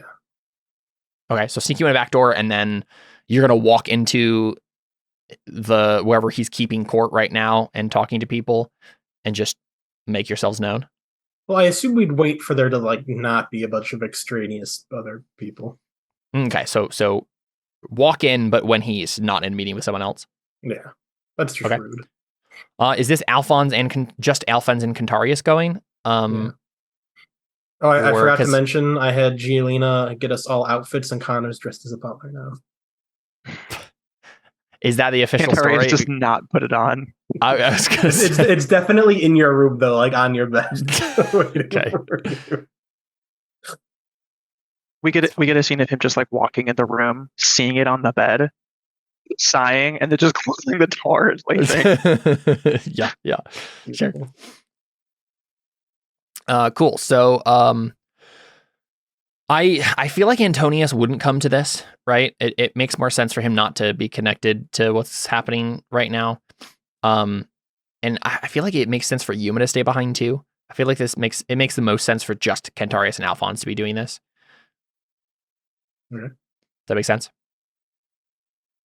Just so because then you have other people who you can send to do things that haven't been seen with the king or whatever. Like Antonius not being involved with this just makes sense if he wants to get guild connections back up at some point, just to not be involved in the court intrigue that's happening right now.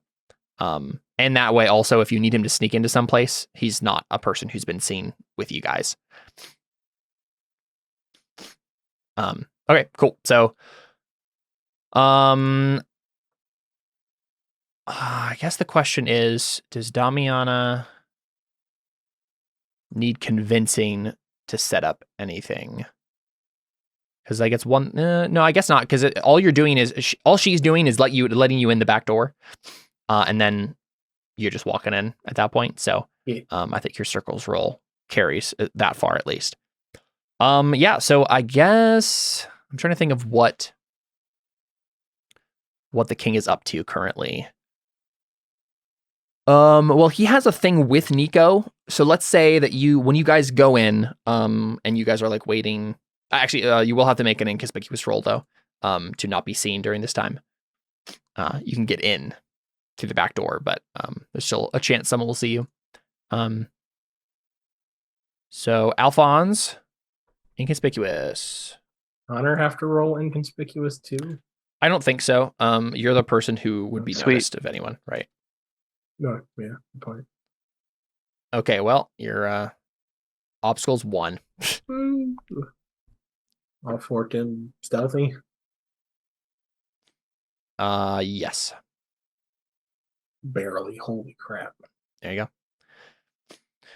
Yep, so you've managed to, I mean, Medetto has been sending people to tail you, but you've managed to lose them long enough to get in without being noticed.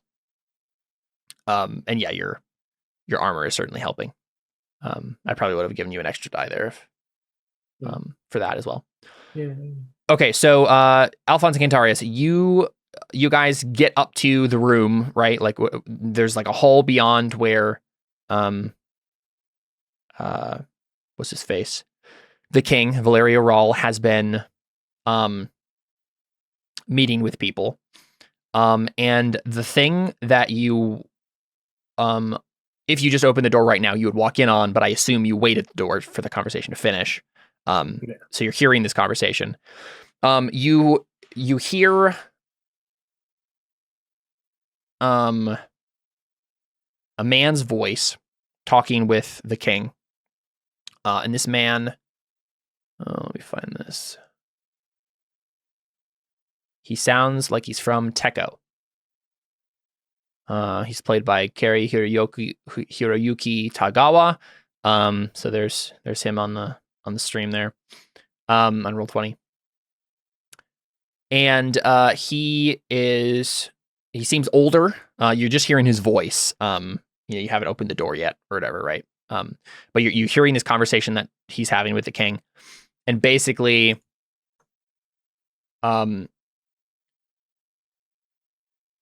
this guy is saying, I was told that I should come and speak with you if I truly wanted to prevent a war between our countries. Trying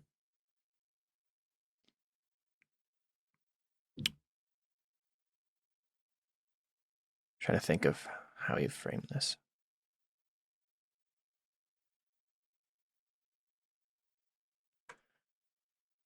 Relations between Tekko and Ceran have not been kind in the past. But I would trust that you, in your wisdom, would seek peace and not violence if it is necessary. If it can be avoided. Shoei is knocking at our door, trying to rile up our people, to bring up our ancient tensions with the Serrano. But I would trust that you are wiser than that. You would understand that to be a good king needs to have good allies. So that's the conversation you're hearing through the door. He's apparently having a meeting with this Tekko ambassador. You probably don't recognize the voice immediately, Cantarius, but you can make a roll to recognize it if you'd like. Okay, yeah. So I'm thinking it's an Ob 3 sensory. Because that's like the ear for voices thing. Mm-hmm.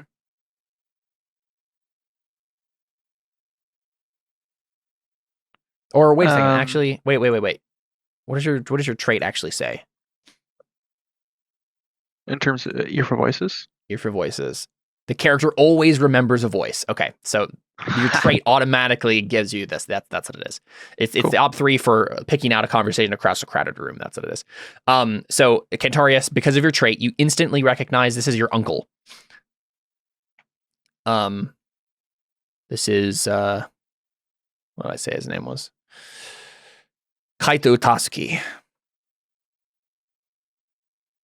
So apparently he took over the position of ambassador when your father died.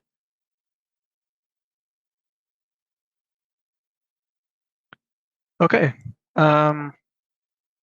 Yeah, he's talking to the king and basically saying like Teko doesn't want to go to like I don't want Teko to go to war. You shouldn't want Teko to go to war with you. Like, but Shoei, this other country, is pushing us to join the war against this new war that wants to start against you.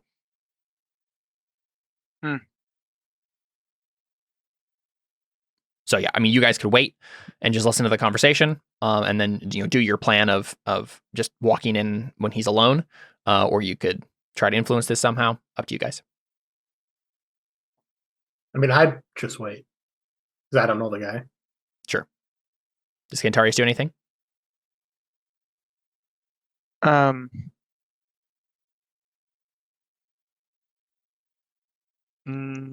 yet. No. Okay. So Valerio's initial response is, I understand, honored ambassador, that you would desire peace. This is what all good ambassadors wish for their country.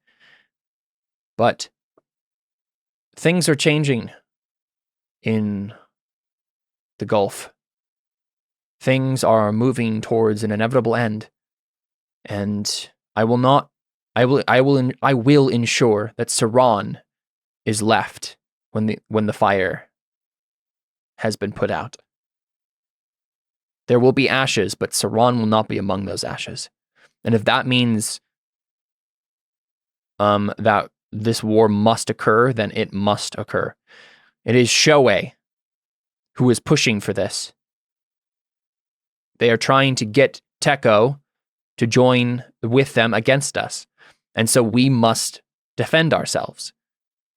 And then Kaito says, I believe you misunderstand the situation, King.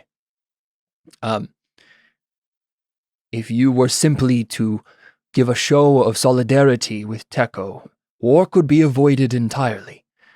And Valerio says, I don't believe that is the case, Ambassador. Your people have too much of a cultural connection. There is no reason for them to side with us against their against their cousins. I'm trying to think here if Kaito should make a roll. He's not going to be able to convince the king of like, don't go to war. But he could probably convince him of something. Let's see. So I think he's going to say, I'm trying to think of what the thing that Valerio could agree to, like the small piece of this, that he could agree to. You guys have any thoughts? What's a step towards peace that Kaito could convince Valerio of? Do they have a trade embargo currently? Because that could be lifted. Yeah. Oh, yeah. So does Ceran have a trade embargo against Teko right now? That's probably true. Yeah. Yeah. That would be probably one of the first steps they would have taken as tensions were starting to rise. Yeah. Sure. Let's say Kaito brings that up. Let's say he says, I believe you would be surprised to find that if you simply reopen negotiations with my country, they would be more than amenable. Simply, I would simply ask that you lift the trade embargo and see what that would do. I promise you Teko merchants will stream back into this country. And would you not want the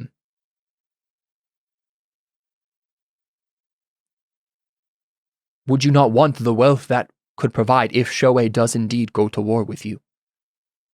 Yeah, so he'll make the roll now. Let's see. I think this is just a persuasion. He's going to fork in bureaucracy, court gossip wise, etiquette, law wise,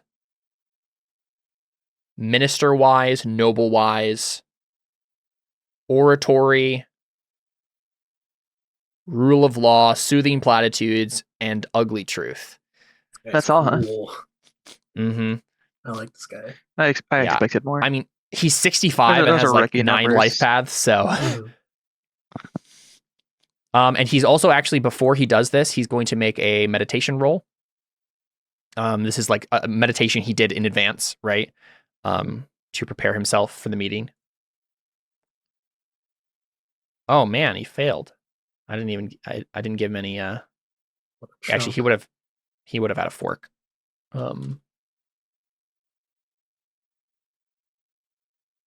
Yeah, he would have had 1 fork. So there we go. So he gets his. Well, I guess nothing bad happens. He doesn't actually get any extra dice. Because it's a link test. All right, cool. So persuasion, 10 forks, and then what is Valerio's will? That's the question. His will is 5. I think this is going to be something that's hard to convince him of, so I'm going to make it a 7. Hey, there you go. He did it.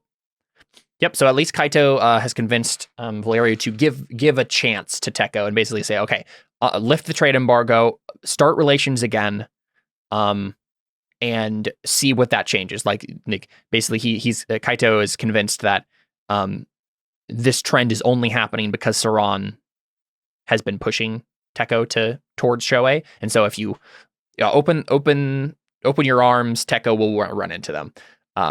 So Valerio says, all right, very well, honored ambassador. I will do as you have suggested for a period of 1 month. If things do not change, if things do not improve by then, I will return the embargo to its proper place. But I will give your kingdom a chance to see who is on the right side of history.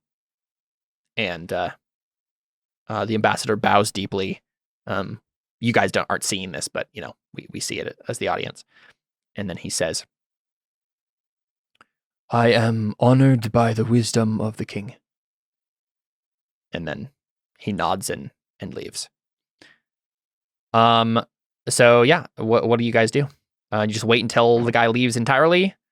Does Cantarius intercept him at all for any reason? Or do you guys just barge in on Valerio? I think I do try and intercept Okay. my uncle. I'd like to. Yeah, so I'd like to Alphons, see you just him. do you just wait at the door, Alphons, while Cantarius? Yeah.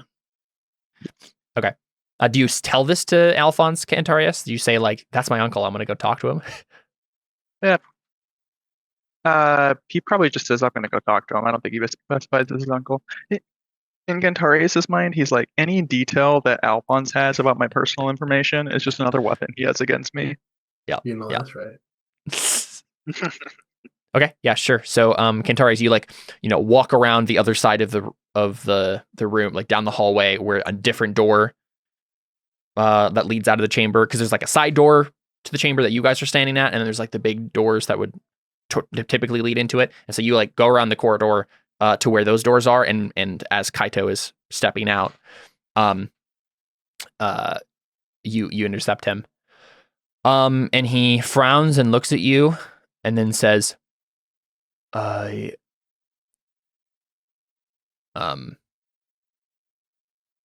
to think what he says. He says, I do not need a servant to lead me out. I know the way. So he just assumes you're like a servant or something.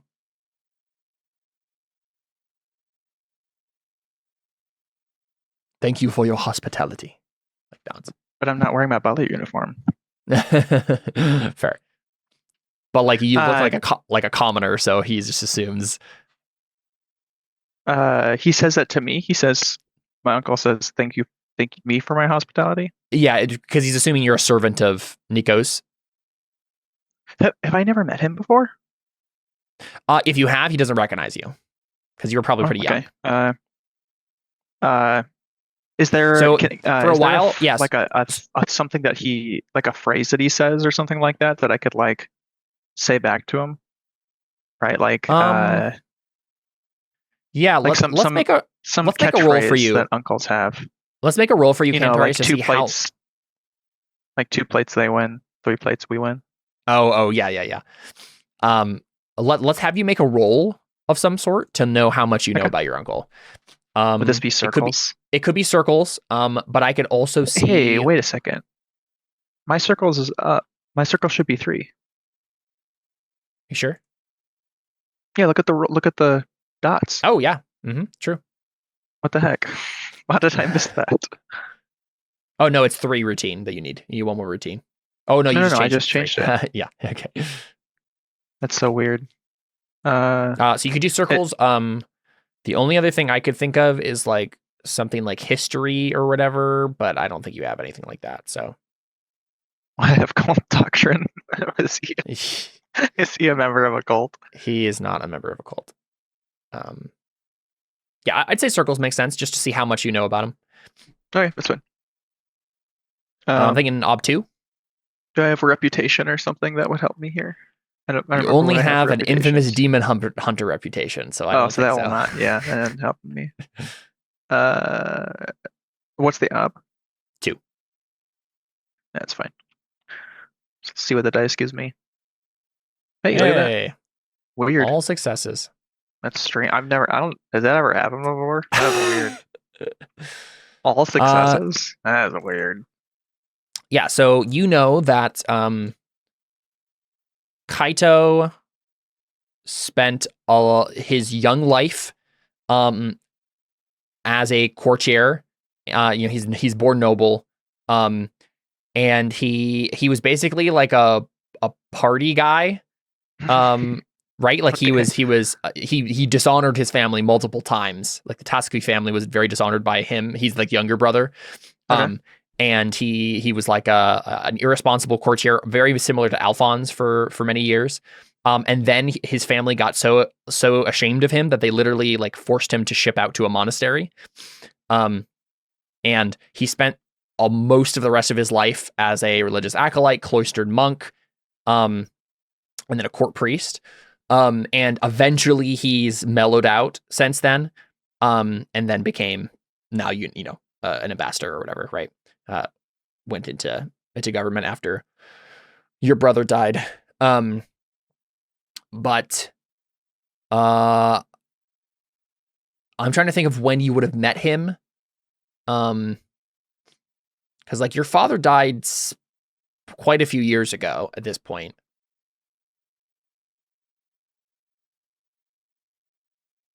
Let's see. So your life paths are, Connor, city dweller, student, tinkerer, taskmaster. At what life path did your father die? Did that whole thing happen? I'd assume it'd either be tinkerer or taskmaster.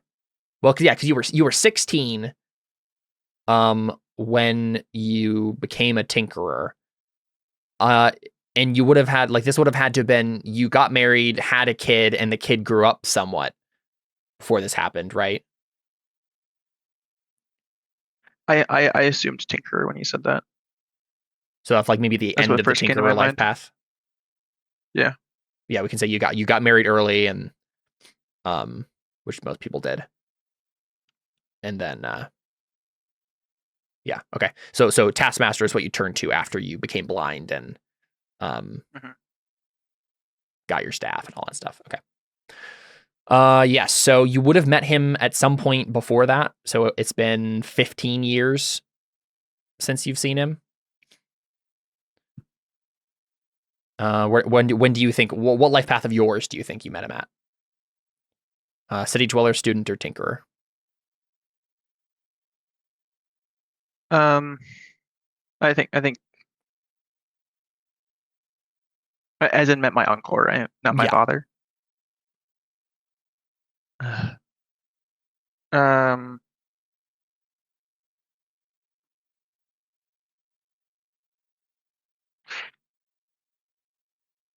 I suppose city dweller. Yeah, I think so. Met him Just before my like, father died. I yeah. feel like there'd be no reason we would really cross paths if it wasn't that. Yeah, so like while you're growing up, he visited. Mm-hmm. Okay, so that means 50. Let's see, how many years ago was that then? It was 15, 28. No, wait. 15, 18, 22. So at least 22 years ago.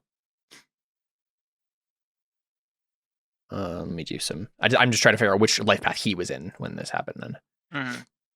Let me just add up some stuff real quick. So what did I say? I said 22. Mm-hmm. At least 22 years.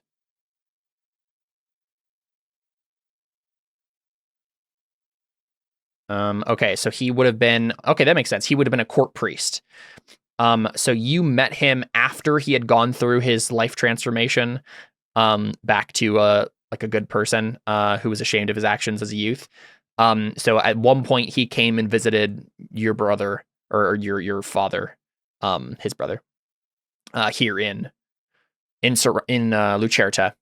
And you remember him being like a quiet, contemplative monk, basically. So, I mean, it's like he spent many years in his youth as a party boy, moved into contemplative monk, and then when he came back to public life, as an ambassador, municipal minister, all that stuff after your father died, that was when he had to synthesize the two, right? He synthesized the courtier and the monk together to make the ambassador. So you just knew him when he was like quiet. So this is like a probably surprise. He probably didn't say a whole lot when you were with him. He maybe even had taken like a vow of silence or something as a monk. Okay. But yeah, I mean, up to you based on that then. What thing you would have remembered from him and brought up? I guess as a court priest, he couldn't have had a vow of silence because he would have had to like talk to people as a court priest. But yeah, it might have had some sort of religious focus or something. Maybe like a religious, like, I don't know, like symbol, or I don't know. I'm at a loss. Yeah, let's say I think the thing that you would say to him is you would like do the Teconi bow or whatever. And let me find this this phrase. Give me a second. I wrote something down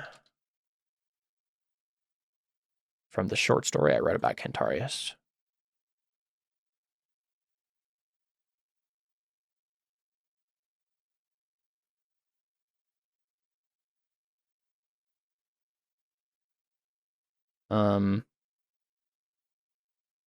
So this is the thing I wrote down, like a Teconi person saying in the short story that I wrote for you. So something along these lines. This is obviously a contextual statement, but some variation of this, like this is something that he's probably said, like, I am a servant of the monk, tasked with peace. I will control my own emotions at all times. So there's some sort of mantra along those lines that you might repeat to him. It would be that one particularly, obviously, because you're not trying to control your emotions necessarily, but usually you'd start off with a statement with like, I am a servant of the monk, tasked with whatever. Yeah, you don't have to do that, but that's just an idea at least.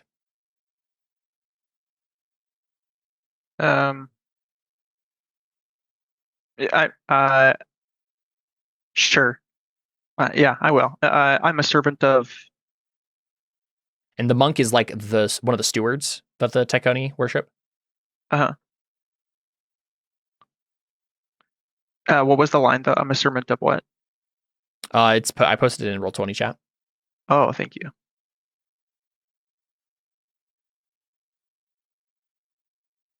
He probably just says, "I will control my own emotions at all times." And as also, I think he's trying to like let him know who he is without him like revealing it. Are we alone in the room? I think so for now, at least. Oh, okay. Yeah. I don't know. Maybe he is still worried about like people listening in or something. So he's like, Yeah. I will control my emotions at all times. Like, don't react to what I'm saying. Oh, 'cause okay. I'm not, Yeah. I like that. not trying to reveal myself. He frowns. He says, "You look familiar. Do I know you?" Oh, off the top for sure that would give it away. I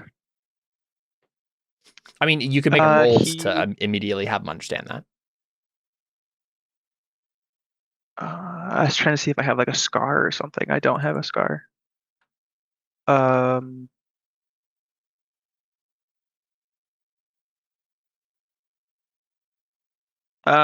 He will roll.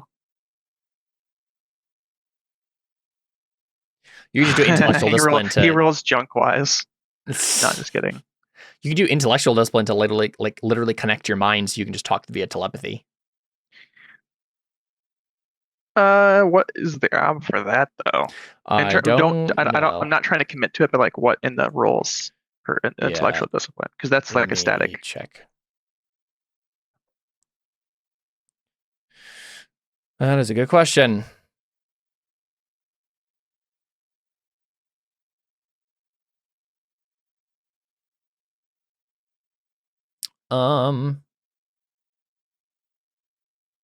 Well, you could do illusion. Basically just to like keep anyone else from hearing your conversation. Sure. Is that easy? Yeah, no, it is. Honestly, you should do this with sensory discipline. I think that makes the most sense. You're just like making sure no one else can hear this conversation. What's the op? Yeah, so I think the way you could do it is the easiest way to do it, right? Is to change both of your senses so that you can hear. My child is scraping the grate behind me. It is to make both of your hearing so good that you can talk like as a sub vocalization, and you can both hear what you guys are saying. So I think that's going to be it's a versus test between anyone who might be listening. I'll just make a roll for. Let's see who would possibly hear this. And do I know anything about my uncle? How much do I know about my uncle? What's he about? Is he trying to make peace, or is he trying to go for war? He wants peace, mainly because Tekko is being dragged into this, and he wants his country to not go to war. I understand that that's what he was just saying to, like that's the conversation we were just listening in on. But I'm curious if Cantarius thinks he knows differently than what was just said, based on what he knows of his uncle. From what you remember of your uncle, this is exactly the sort of thing he would want. Okay. So yeah, that's my ob is 2. Your ob is actually 3 altogether because you're doing it to multiple people, so there is like increased. Can I fork in sensory discipline for this? No, I think that's what you're rolling is sensory discipline. Oh, I'm rolling sensory discipline. But you can fork in intellectual. Okay.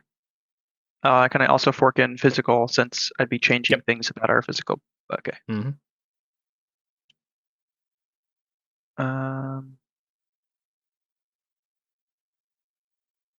So 3. For some reason, I expected to fail this one, and I got 4 6s. Amazing. Okay, that's awesome. I was rolling 12 dice overall with the 6s. Incredible. Okay. He says, "Hello, Uncle." Yeah. He's like, "Cantarius, I thought you were dead."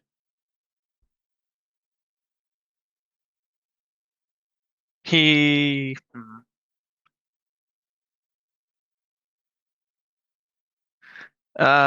he says, "I've cheated it."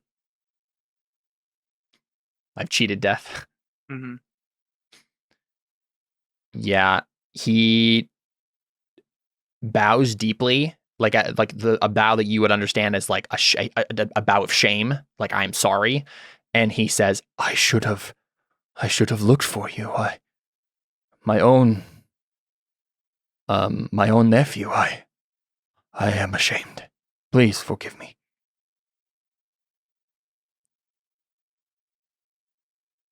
He nods. "I forgive you, Uncle. Is it true that you want peace?" Yeah, he comes up from the bow. More than anything. At what cost? I won't say any cost because there are things that are not worth such a there are things that would not be, that are against. I'm trying to think of how he's. I know what he's trying to say to my brain, but it's not coming out. There are some things too heinous for any greater good.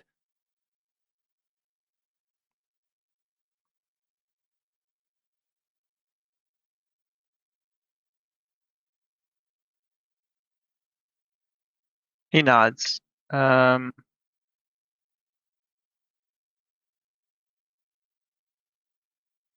Okay.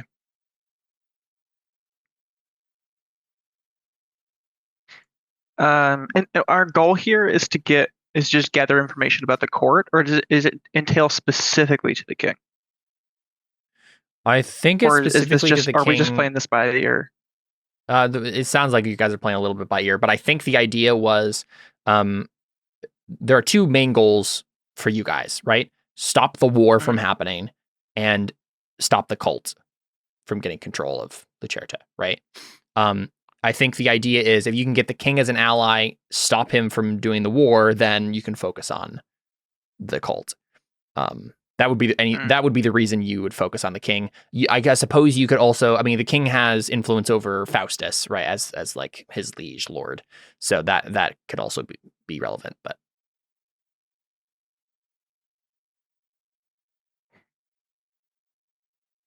Trying to think of a good plan here. I'm trying to figure out if I can use this or not, or if Cantarius is just here to, because obviously he'd go say hi to his uncle. Yeah. Because he wants peace.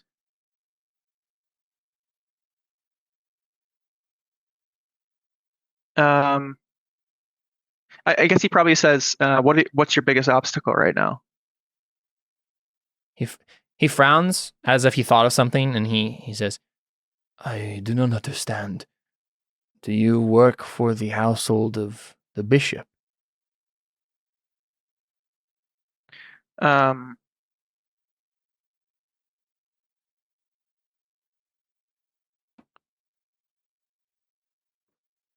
uh, no, I don't. I'm here. Yeah, he just says, "No, I don't." No, yeah, he's just like,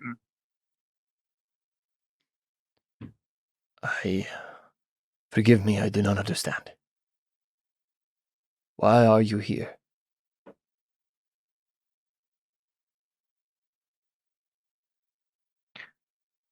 "I'd like to help you make peace. Any way I can be of assistance. Any obstacles in your way that might be preventing you from achieving peace." Yeah, I think he says, he looks around, and I don't think he's noticed that like you did the magic until this point, but he starts to realize that like there's like a servant who walks by and like doesn't pay attention to them. It seems really loud in his ears, and he's like, "What are you doing?"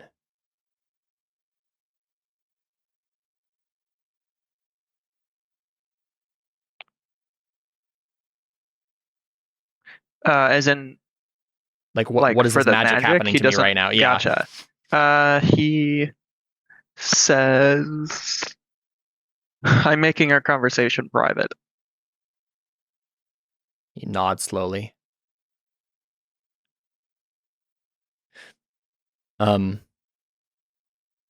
is much that we need to catch up on, but I do not know, even with your magic, even with your discipline, he says, that this is the place to have it.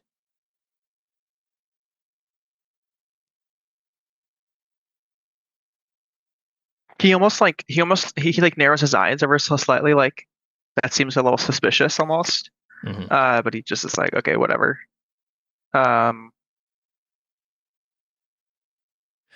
Do you remember where Yeah. the embassy is?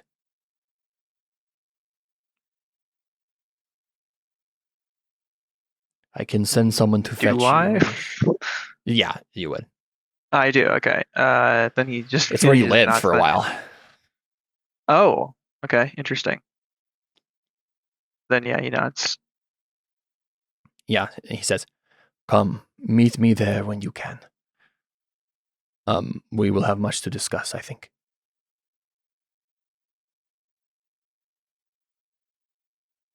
Yeah, he nods. Yeah, because I don't think he would like spill. He wants to. He for sure wants an explanation from you as to like why are you even involved in this? Like I thought you were like a tinkerer, like Yeah. So, but it feels like a better conversation to have like as a separate scene, with just you two. So, yeah. Right, So that's fine. I think Yeah. he nods. He bows again and then says, "It is good to see you, nephew. I am glad to still have family."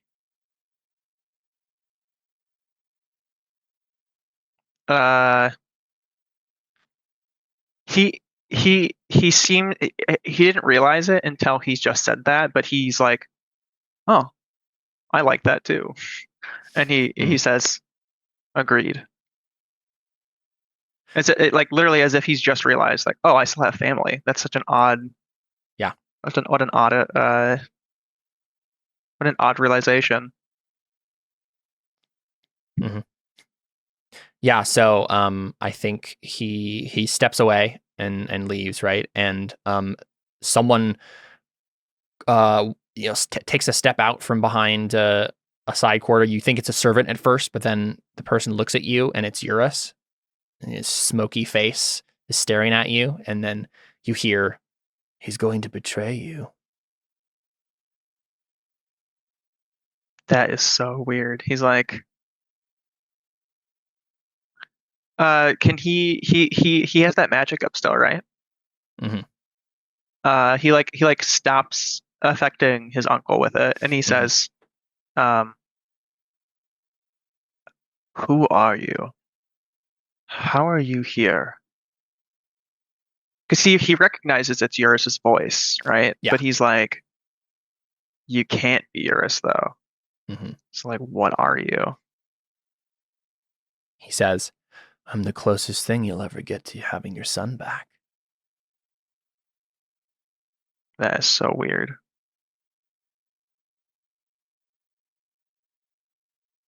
He just he just looks at him like,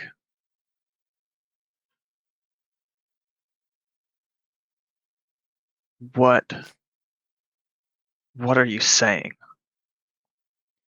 I'm You're here to saying, offer me Winter? His life? I'm saying that when you mess with bindings, sometimes you are changed irrevocably, drawn into things that you cannot control. Fragments of souls whispering endlessly. This is the life we live. He looks for a bond. Okay, yeah, that's a roll. He's like, yeah. He's like, what is this? I think it's an ob for Intellectual. intellectual. Yeah.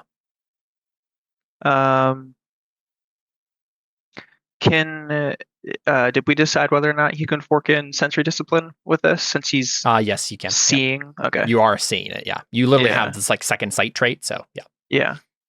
Can I fork in read? No, you're not actually reading a book. Unfortunate.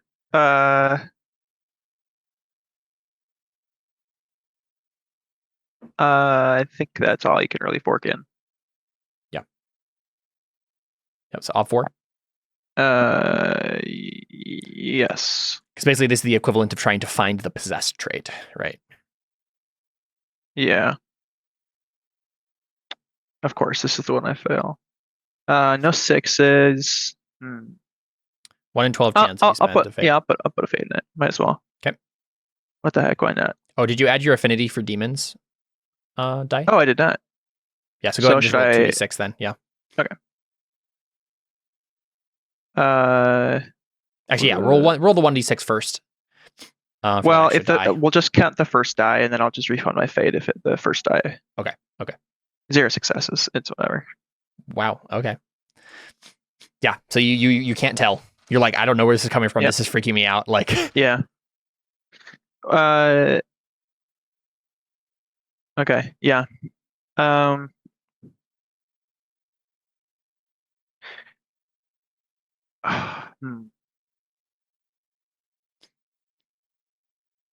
I try intimidating him out of my mind? Yeah, at least for now. Yeah. Like temporary. Yeah. Not like. I know I can't permanently banish him, but I'm just gonna be like, I've killed. What he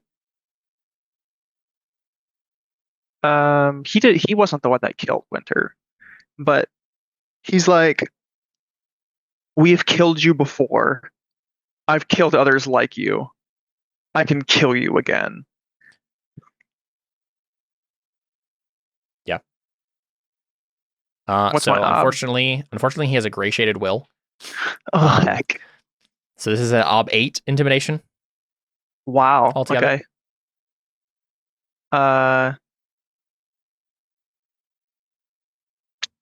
I guess I'm failing this roll. Yeah, actually, that was a pretty good roll. Whoa, 2 6s. Yeah, I'll spend 2 fate on this. 2 fate. Okay. Yeah. So 3 dice. I now have 10 fate, 5 persona, and 1 deeds point is intimidate. Does that do something? Isn't that a number that does something? No. So you have to get I think you already did your gray shade intimidation moment. Oh, okay. Like, yeah, because once you spent your deeds, I think you already had enough to do the minor gray shade, like for the scene. Now you need 20, 10, and 3, I think. Okay. So yeah, you won't hit it until you spend more deeds points on it. Remaining ups 2 dice. 3 because I'm rerolling 3 dice. Yep. Failed dice as well. 2 6s and a failed. Hey, there you go. Okay, so you say that, and he pauses, like he fails his steel roll, sort of a thing, right? Pauses, and then like just kind of falls apart like glass, just like fragments and shatters.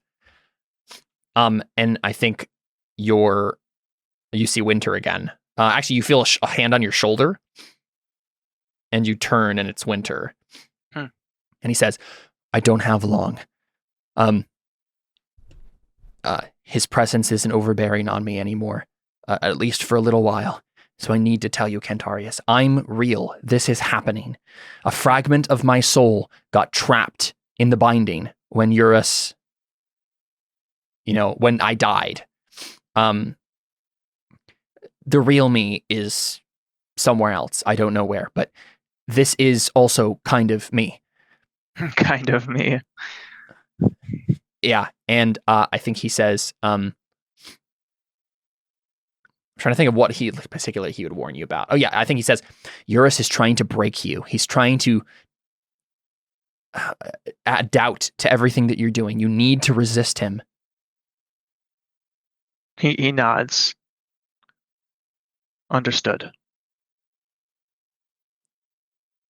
And then there's a moment where Winter like frowns and he says, "He's here," and then he disappears like smoke. Weird. He does not know what to think about that. And I think that's probably the point where Alfons like shows up and is like, "Cantarius, are we gonna go talk to the king?" Right, Jared. Oh, you're muted if you're trying to say something, but maybe he's not here. I'm on the phone with my wife just to check. Oh, okay. Yeah, no problem. But yeah, I mean, anything else you want to do related to the demon binding stuff before Alfons will show back up and you go talk to the king? No, I don't think so. Cool. Just taking a look at your beliefs real quick, see if there's. Okay, yeah. So this next thing for you will probably be trying to get intel about Faustus from the king. Right. Right. Okay. Cool. Yeah. Trying to think of how to stall while we wait for Jared. I hear. Okay. Connor was talking to his grandpa or something. His grandpa. So I assume that basically Cantarius took a while over talking to his uncle, and so I assume Alfons shows up after a little while and he's like, "Cantarius, we need to go talk to him." Who's the old guy? He says he's an ambassador from my homeland, Taconi. Oh. Interesting. And obviously there's more to it than that, but he doesn't tell you. No. Is it obvious there's more to that, or do I need to roll a? I think so. I mean, like he just told you the same thing that you know from the conversation you overheard in the room, right? You already knew that. So. Are we gonna go talk to the king? We just gonna hang out here? What's going on? He seems like he has a lot on his mind, but he just says, "Yes, let's go talk to the king." Cool. Yeah. Does Alfons just burst in and says, "The fun has arrived"? Yeah.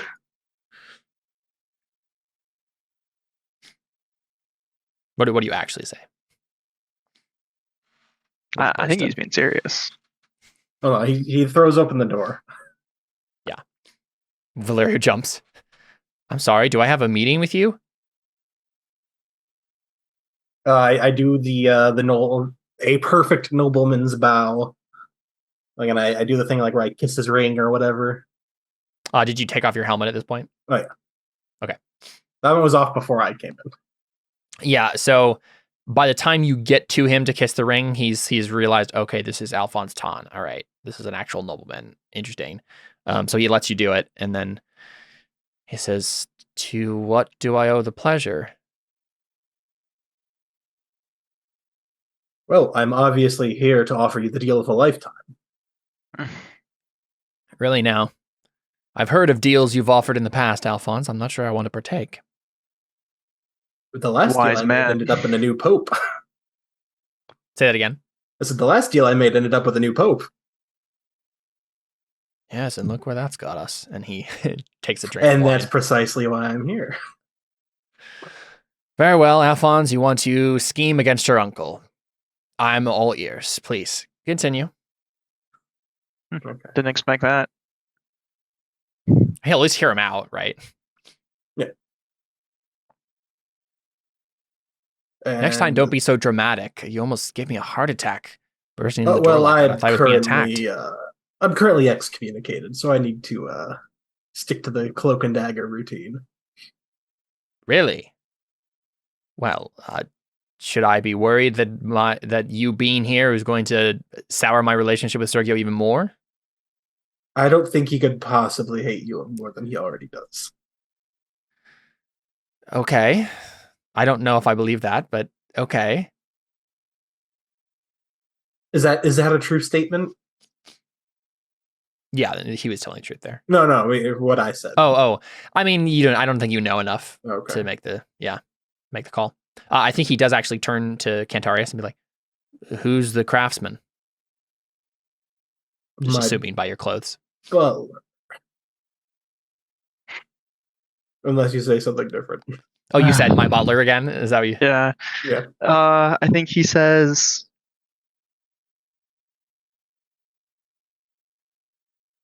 Boy, he's not smart enough to think about like.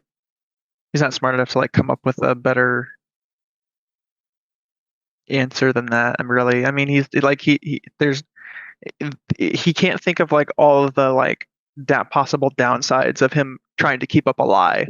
So he just nods, or he doesn't even nod. He does absolutely nothing. Mm-hmm. Is he still doing the thing where? Is he like always doing the thing where maybe he makes it harder for people to listen into our conversations? He isn't always doing that, but he can be if you want him to. You should. Do you like try and tell him to do that in some way, or what's the Flashback to before we go in the anime flashback? Cantarius, you should always be doing this. So there's more plausible reason for you being here other than just being a butler. Well, you could just be like, basically every conversation that we're going to have in this place, we don't want anybody else to hear. The less threads that tie us to this, the better. Yeah. That's probably what. So your op is going to be 4. Oh, okay. For sensory discipline to do that. What's your sensory spell? I don't have a sensory spell for this specifically. Oh, you should. I have a listen closely spell, but I don't have a. Yeah, that's true. I don't know if he's done this often enough to get unlock it as a spell per se. You could just name it though, and then get a +1. Yeah, I would name it either way. Yeah. So this is like keeping other people from hearing a conversation. Mm-hmm.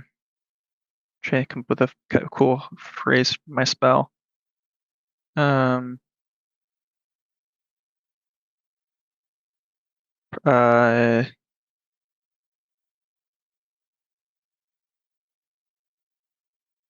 have any good ideas? I'm trying, like private intel is like the only thing that comes to my mind. That doesn't sound good enough.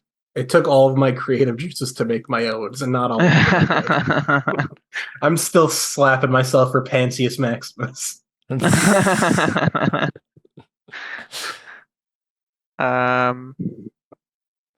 sun keeps going away. That's why the lighting is shifting in my room. Yeah, I don't know. Name. Yeah,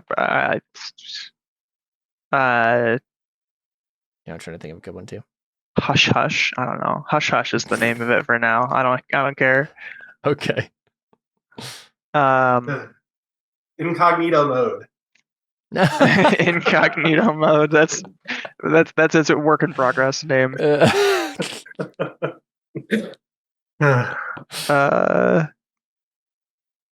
And you said difficulty 4. Yeah. If you get a bonus die for naming it, or you get 1. Yeah, you do. Yeah. And I can boost you if you want it. Yeah, it's 4 because you're doing it to so many people. You can give me a bonus die for what? There's essential discipline. Oh, sure. Is it a links test or just a fork? It would be a linked. If I wanted to give you. Actually, no. You could just fork. No. You can just help. Not if I want to give them 2. Oh, that's true. Yeah, I just need 1. You said difficulty was 4, right? Yep. I'll be rolling 8 dice if you help me with 1. Oh, okay. Go for it. Sweet. There you go. Rolls have not been bad today. What a surprise. Mm-hmm. I know. It's crazy. Yep. So the conversation is private. Incognito mode is on. Incognito mode is on. I hate it. I hate it already. He aside from, emptying my bedchamber, allows us to speak a little more freely. His presence allows us to speak a little more freely. Yeah. Fair enough. We all have discreet servants.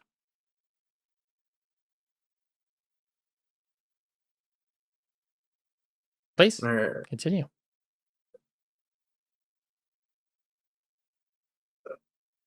Alfons. Yeah, You trying to come up with a lie? yeah. Usually I come up with my dialogues during when other people do their thing, but I was on the phone with my wife the literal entire time you did your Oh. thing. Yeah. I'm gonna fumble my way through this. All good. Well, I'm obviously here to offer my services as an advisor / bodyguard. Do I need one of those? Well, you're in the heart of enemy territory. I suppose, but I have bodyguards. I have soldiers. Do you have the second best swordsman in Lucerta? I used to before Dellen killed him. Exactly. Yeah. So now there's a new second best swordsman in Lucerta. This guy. I heard you. I assume a man of your. So you do understand how this looks, right? Dellen gets my bodyguard killed, and then you take his place, and then you're going to kill me, right? That's how this is going to work? Well, if I was going to kill you, I'd be doing it right now. No one knows I'm here. I'm wearing plate armor. You have no soldiers. Fair enough. I can make it so no one can hear your screams. I'm listening. So obviously I'm not here to kill you. Okay, I believe you. But I believe we can help each other. I'm excommunicated. The church hates you. Mm-hmm. A new pope in power would obviously be beneficial to the both of us. I suppose, but I don't know. I feel like obviously the church... having a ton in your court would just aggravate Sergio even more. Aggravate Sergio, but we don't care about Sergio. We care about all the other nobles. I very much care about Sergio. He is the second most important man in all of Ceran, and if I don't appease him in some way, I will die. I know that now. Dellen could kill me. Well, Dellen and I fought to a standstill in the cathedral, as I'm sure you've heard. I heard that he bested you. Did you, though? Did you hear that? Did Well, he, I though? mean, sure. Maybe he's making it up. Maybe he heard something. Who knows? Rumors tend to get exaggerated in the process. Mm-hmm. Alfons, the issue with your suggestion here is that it is too good to be true. Everything has lined up so perfectly for you to join my court and be my bodyguard / advisor. I just don't trust you. And that's why I like you. It would be very foolish to trust me. So then it's foolish for me to hire you. I hate how good you are at lying in this game.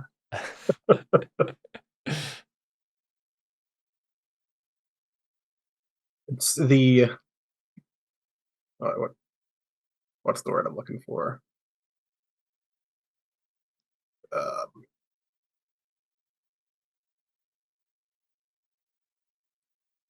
Can't think of the adjective for how crazy the situation is. The word for that. Dire? Not dire. Like how are you more trying to wacky. use it in a sentence? Like it's the Ludicrous. length of this situation. Yes, the ludicrousness. Mm-hmm. It's the ludicrous nature of this meeting and how everything lined up is the exact reason you should trust me. Because no one in their right mind coming to kill you or betray you would put themselves in this situation. It's too obvious. Unless they were so powerful that they could get away with it, which you have implied you are. I got I you thought there. I thought we covered this. You'd be dead right now. I teleport behind him and put my sword to his neck, and then I teleport back into the seat. That sounds like a roll. Okay. I mean, I was mostly just doing it for dramatic effect, but we can roll. Yeah, I mean, that seems like an important thing to roll for. Because also, like, if you fail, it could be like someone walks in the room, Kill the king. or that, right? Yeah. Oh crap! Hey, Delvin. Yeah. Yeah. Let's take a look at what this is. Because what is your intention here exactly, mechanically? I mean, I guess just a dice of advantage. Right. So just like intimidate him with, like kind of a showing that off. I mean, I don't need to switch the skill because I have intimidation.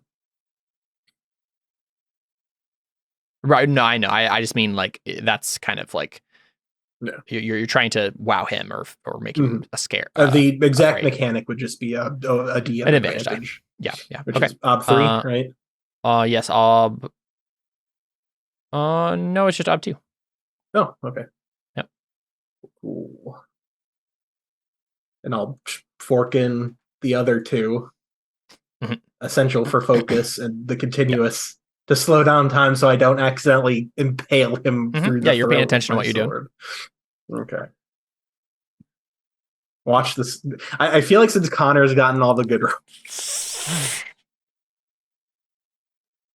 Okay, good. All right, cool. Yep. So you do it as you've described, and he's definitely like, all right. Well, now I believe you, but that still doesn't mean that it's a wise decision for me to hire you. What's the one thing you're missing in this city right now? Power, influence. Exactly. And what do I have amongst all of the nobles? A terrible reputation. And the ability to get them to do basically anything. And hate you afterwards. If that's tied back to me, then we're right back to where we started. I won't get power and influence. Oh, okay, I mean, Pause for a sec. Pause for a second here. When I was executed, there were literally people crying. I know. The nobles love me. The church hates me. We should separate the two. Yeah. I mean, you That's don't been have a established. reputation. You don't have a reputation for either. You just have a reputation as a folk hero among the common people, or I have whatever, a right? affiliation, but yeah, I guess. Yeah, exactly. But that's you don't have a reputation. So there are some who love, some who hate. I have the name, I have the charisma, and I have the power to protect you. All right, it sounds like you're making a roll. Not to mention the services of Mr. Cantarius here. Does that name ring a bell? Does he instantly recognize the name? I don't think he instantly recognizes it. No. What's Cantarius' last name? Toski. Oh, okay. Mr. I guess I'd say Mr. Tatsuski. Toski, yeah. Yeah. All right, cool. So does he not have the same last name as his uncle? He does, yeah. Kaito Toski. Oh, that's true. Yeah. I guess if you say Mr. Toski. Yeah, that'd probably ring a bell. He raises an eyebrow then, but doesn't say anything. All right, cool. So I assume persuasion? Yeah, it's gonna be persuasion, op 7. I'm gonna roll empathy to see if he's into me. What's your goal with that exactly? Let's see if I can roll seduction. No. Okay. No. Bullcrap wise, falsehood. No. All right. Oh, crap. All right. Bullcrap wise, falsehood, etiquette. Mm-hmm. Haggling. I'm offering a service. Yeah, that's fine. Okay. No conspicuous, no oratory. Yeah. court gossip wise, city wise, and noble wise, because I'm offering my expertise in those. Sure, yeah. Intimidation because of the whole teleportation thing. And then the one I got for the spatial. Yep. And then the last one would be Tall Tale Teller. That'd be 10. Did you do a tall tale? I think everything combined together added up into that. I don't know. I mean, like all of it was pretty small stuff, right? Like it's. But a lot of small stuff added up together becomes a big thing. Yeah, but you need a particular tall tale that's involved here, I think. That's fine. I'll stick with 9. Then. Right, if you're like, Sergio has a plan to assassinate you or whatever. I bet he does. Well. Okay, op 7. That's it. Yep. I'm having the David problem. I can't get any tests. Mm-hmm. There you go. Yeah, so he says, all right, Alfons, I'll consider this on one condition. I'm trying to think of what like extra thing he would ask here. Because he's not dumb. He knows that like you could be a danger to him even despite what you've said. Let me look at his beliefs right now.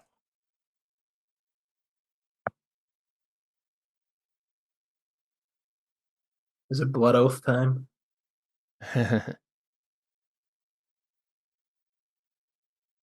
So yeah, he says, what you're saying to me is that you will use your skills in my cause, yes? Yes. I will use my skills to forward your best interest. See, that's a different thing from what I said. I want to rule Ceran like a proper king.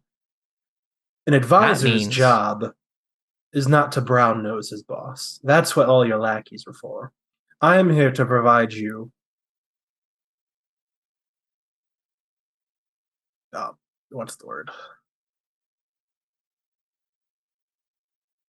Advice. That's the word. Yeah. And to be an advisor. Yeah. He says, but there is a time for advice and there is a time for orders. So when I give you an order, will you follow it as your liege lord? As long as the order is fair and well thought out. Like if you ordered me to like kill myself, I won't do that. Well, obviously I'm not do that. That yes, of course. But this is the thing. Right now, I'm convinced that Ceran needs to make its presence felt in the region. Shoei is gearing up for another war. Tekko is going to join them, despite what the ambassador may have said. And he looks at you and he says it, Cantarius, because like you have the same last name, so he's just assuming something. You'll understand that statement, even if you didn't listen to the conversation. And he says, what I need you to do, Alfons, is to help me with my plans. And that means we need the church on board for this war. I don't want it to happen any more than anyone else does, but it will happen and we need to be prepared for it. That's all I'm saying. So what you're saying is you don't want to start the war, but you want to be ready for the war. I will dang well finish it. You know that's not what I ask. I want to do everything. I'll tell you what, Alphonse, I won't start the war, but I'm going to do everything I can up to that point because it will happen inevitably and we must be ready. I can respect that. Very well. And I think Dellen's on the same page as you in regards to that. He doesn't want war, but he will end the war. Well, then you're hired.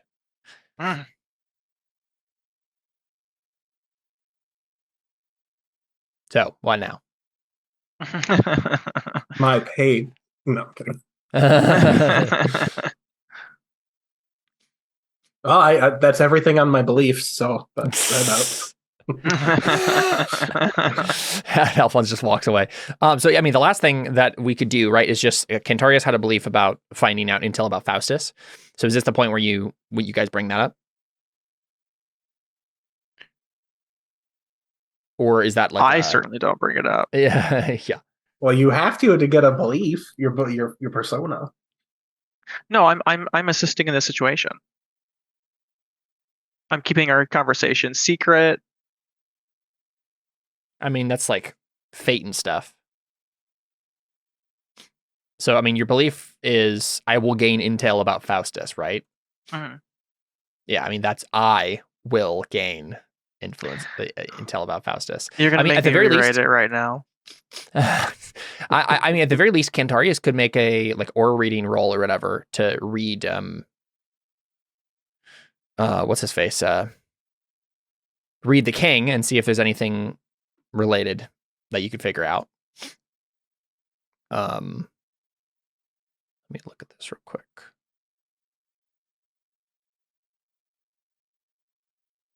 Well, yeah, maybe there isn't anything there. I mean, so I think one of the ideas that you guys had was have Valerio have a meeting with Faustus, and then Cantarius will read him.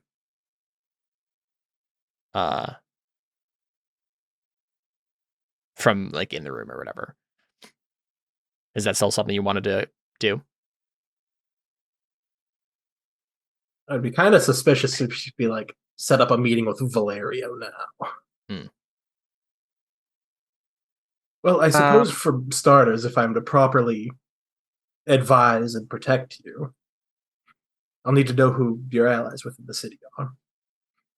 Everyone Yeah, so I think here has, even your allies have their own stuff to gain and motives for. Yeah, I think he says, well, the person I'm trying to work on right now is, well, our good friend Nico Ard here. You don't need to worry about him. He's loyal to you. I don't? I mean, he hasn't accepted my offer yet. I told him to give up the bishopric. Oh, he will tomorrow. He will tomorrow. What? How do you know this? I have my ways. All right, on to the next thing. And that's me saying I'm going to tell his wife to basically force him to do that. Yeah. Okay. So I think he says, well, the next thing on my list is I do need a proper palace of my own, a place to set up. That's not someone else's house. Even I'm not going to kick Nico out of his. That doesn't make any sense. It needs to be grand. It needs to be big. So my thought was, Sergio closed down the Colosseum. They don't want any blood fights happening there anymore. Something about God not liking violence, the murder of innocents, prisoners or whatever. Whatever nonsense he came up with. I figure since we're not using it anymore, might as well turn it into my own personal palace. Do I know Cantarius was like a contractor at some point? He was a taskmaster, so he wasn't like the guy who built the stuff. Though I guess, but he was the guy who, like a taskmaster, to be able to direct people to build something has to know more about building than the people who are building. So he as a taskmaster, his primary job was to make sure people were getting to work and not slacking off. That was the main thing he was doing. He does have mending, so he like knows, but he doesn't have like architect or anything. He can't build a palace. But he and Antonius combined could help with that. As skilled craftsmen as both of them are, there is a limit to the amount of stuff that they could do. Well, I'm not saying they could build a palace. I'm not saying they could build it single-handedly on their own. You could but they circles could help. Up. The main thing you would need is circles up an architect and workforces, right? I can do that. As long as you get an architect, Cantarius and Antonius can help them with that. And they could task mask them. Yeah, I mean, honestly, that sounds like a fun plan. So, but he does say though, like, I need to get permission from Sergio. Technically, like, it's been claimed by the church as holy ground or whatever. They're consecrating it. I can help you build it and get a workforce, but the Sergio thing, well, That one I can't help with. Does this guy know a lot about Faustus? You don't know. Oh. Hasn't come up yet. Do I have reason to believe he would? It depends. Like if Faustus has already like approached him as an ally, then he would. Otherwise, he would not. Right?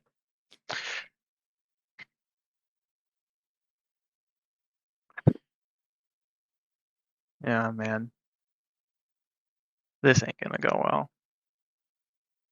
Well, I have a not an architect. What was the word I said before to describe Cantarius? His job. Butler? No, Discreet.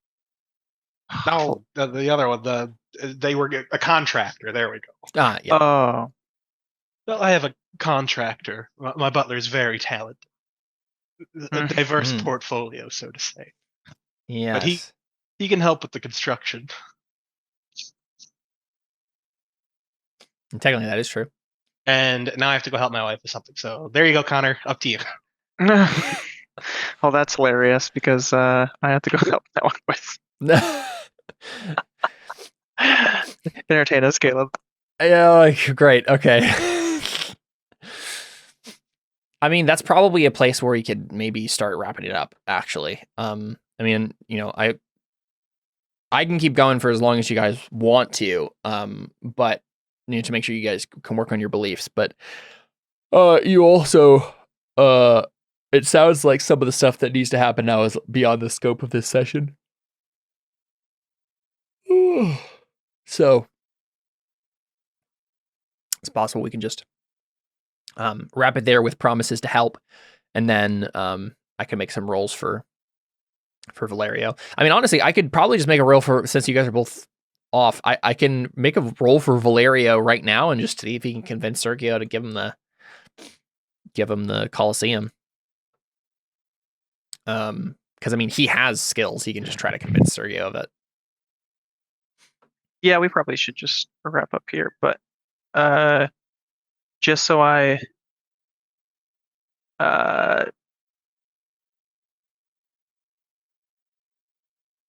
can gain some sort of intel about Faustus. Mm-hmm. I want to just make a quick persuasion roll. He's going to be so bad at this. So this is Cantarius talking to Valerio? Yeah. He says,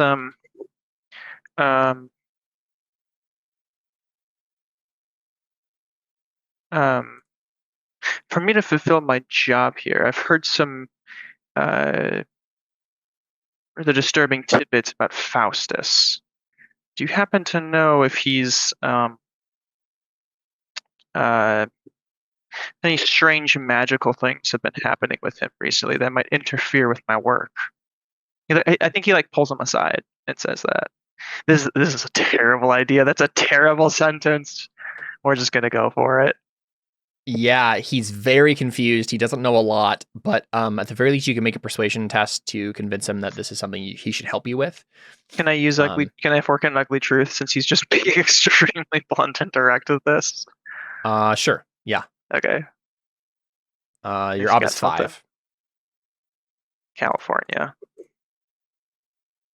Yeah, okay, that's fine. At least I work towards it, y'all. Ugh, yikes. Yeah, and I think the answer is the answer is literally just like, I have no idea what you're talking about. Yeah.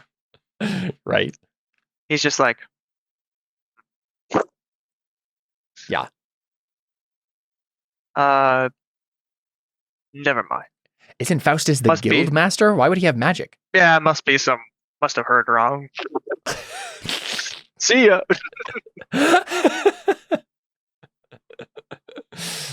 All right. That was Connor, not Cantarius. Everything that just happened there was Connor. What did he do? He was trying to farm for Artha and made Cantarius do something he wouldn't have done, but it's fine. Well, I mean, no, he that's one of his beliefs, right? He wants to gather more information about Faustus. He doesn't know how else to do that, so that was him trying. Yeah. He's like looks at Alphonse. He's like, okay, Alphonse just does this all the time. It'll be easy. Just tell him what you want. Exactly. Okay. Just say words, before the we people end, will do the words. Yep. Yeah. Before we end here, I think I will make the roll for Valerio just so we have that set up for next time, whether or not he has gotten the Colosseum, because then you guys can work on that. So let's have him make a roll. What role is he making? He's making a persuasion roll, basically that the church doesn't need the Colosseum anymore. Might as well give it to me. Mm-hmm. I will assist him, not in person, but from the shadows with a second. Do you have some sort of knowledge-based skill that would make sense here? Court gossip wise? Yeah, there you go. And that's +2 for him. Okay. But you have 5 in it? Yeah. Oh, wow. I've been rolling court gossip a lot this Yeah, fair enough. So far. Okay, so 2 there. He can do his own court gossip. He has etiquette, noble wise, because Sergio is technically noble, oratory, flowery language, and that should be it. So his ob is 7. That's Sergio's will. He almost got it. He does have exactly 1 fate from something that happened earlier in the season. So he'll spend to reroll those 3 6s.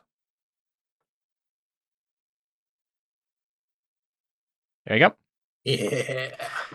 Yeah, so it's one of those things where, like, Sergio, you can see on his face when this meeting is happening, like, he knows he's giving away something, but he's been talked to into a corner because, like, he has no good reason not to give him the Colosseum. Not only because it would be unseemly to not allow the king to have a palace when he wants to, like, make this his new base, this city, but also he already closed down the Colosseum. He doesn't want people using it. It's been consecrated.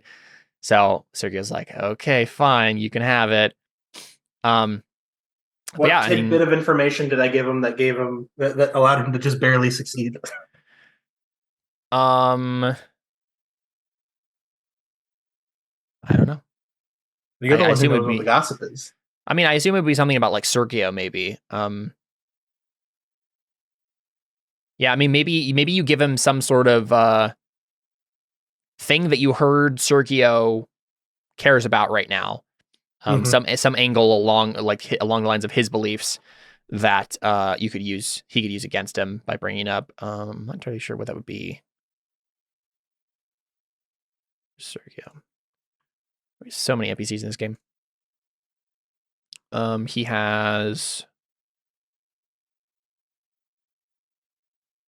One of Sergio's beliefs right now is if Ceran goes to war and my control over Valerio will cease, I will attempt to appease the nobles long enough for this danger to pass. So he actually has a belief towards this. So basically you just tell him, like, this is what Sergio's going to do this no matter what, because he knows that he has to keep appeasing you guys. So, like, you can get away with this. So he has confidence going into the meeting. That makes it work. But yeah, so when we pick up with the characters next, Cantarius and Antonius and Alfons could work together to start building a palace. That's not something I thought was going to happen in this season, but me neither. There you go. All right, let's do Artha. Cantarius, what you got? The demon is here in Lucerta. It must be stopped. I will gain intel about Faustus. You tried? He wanted to and he tried, but he is not good at it. Mm-hmm. And he is embarrassed. Alphonse, at the very least, pretending to try to change. I will determine what he's really up to. I succeeded at that, at least in the immediate sense. Mm-hmm. We're going to court. I'll protect my friends at all costs. We don't really get into any danger necessarily, but... Well, I mean, you constantly making the rolls to make sure protect your conversations. Like okay. That definitely counts, right? So does that mean succeeding then? I think it's I did protect my friends. Persona. Cool. Yep. Instincts. I don't think anything really gotten me into trouble. Do I get a point for Dreamer? Yes. Yep. Is that fate or it's persona? Fate? Yeah, it's fate. Let's see. Did you get any? Were there any funny moments with Cantarius today that we can remember? I mean, or he tried fumbling. Yeah, oh, that's fair. Yeah, I also really enjoyed Cantarius' responses to all the butler comments. Him just closing the door on the butler costume was pretty funny. So you can take another fate for that. Okay. Any right skill, right time situations for Cantarius? Still, I feel like still intellectual discipline or sensory discipline with all the hiding the conversations and listening in on the conversations. Yeah, sure. You can take a fate for that. And then I'll give you embodiment too, for really good or distinctive role playing. Oh, thank you. Yep. Is that fate as well? That's persona. Oh, that's persona. Whoa. Mm-hmm. Holy cow. All right, I Alfons. ended this with more persona than I started with. Wow. It's been a while since that's ever happened. I got a persona for each of my belief system. Find a way to get armor. Yep. Find us a way to ingratiate ourselves with the king. Yep. I'll see if I can get Gelina's help. Yep. Persona. For all three of those. I don't think my instincts got me in trouble. Mm-mm.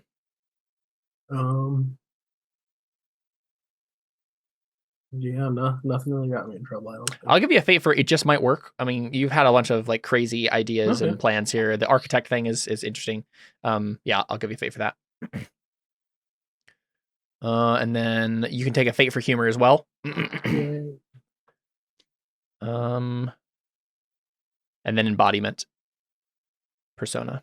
You guys both had evocative role playing this time. Woohoo. Thank you. Mm-hmm. All right, cool. I think that is it for us for now. Next week, we're going to follow up with Dylan and Theo. That'll be a fun pairing, I'm sure. Yeah, I definitely think the pairings are really interesting. Yeah. It's going to be David constantly trying to keep Theo in check. It'll be great. Yeah. All right, this has been Crow Inquisitors. We are out. Adios.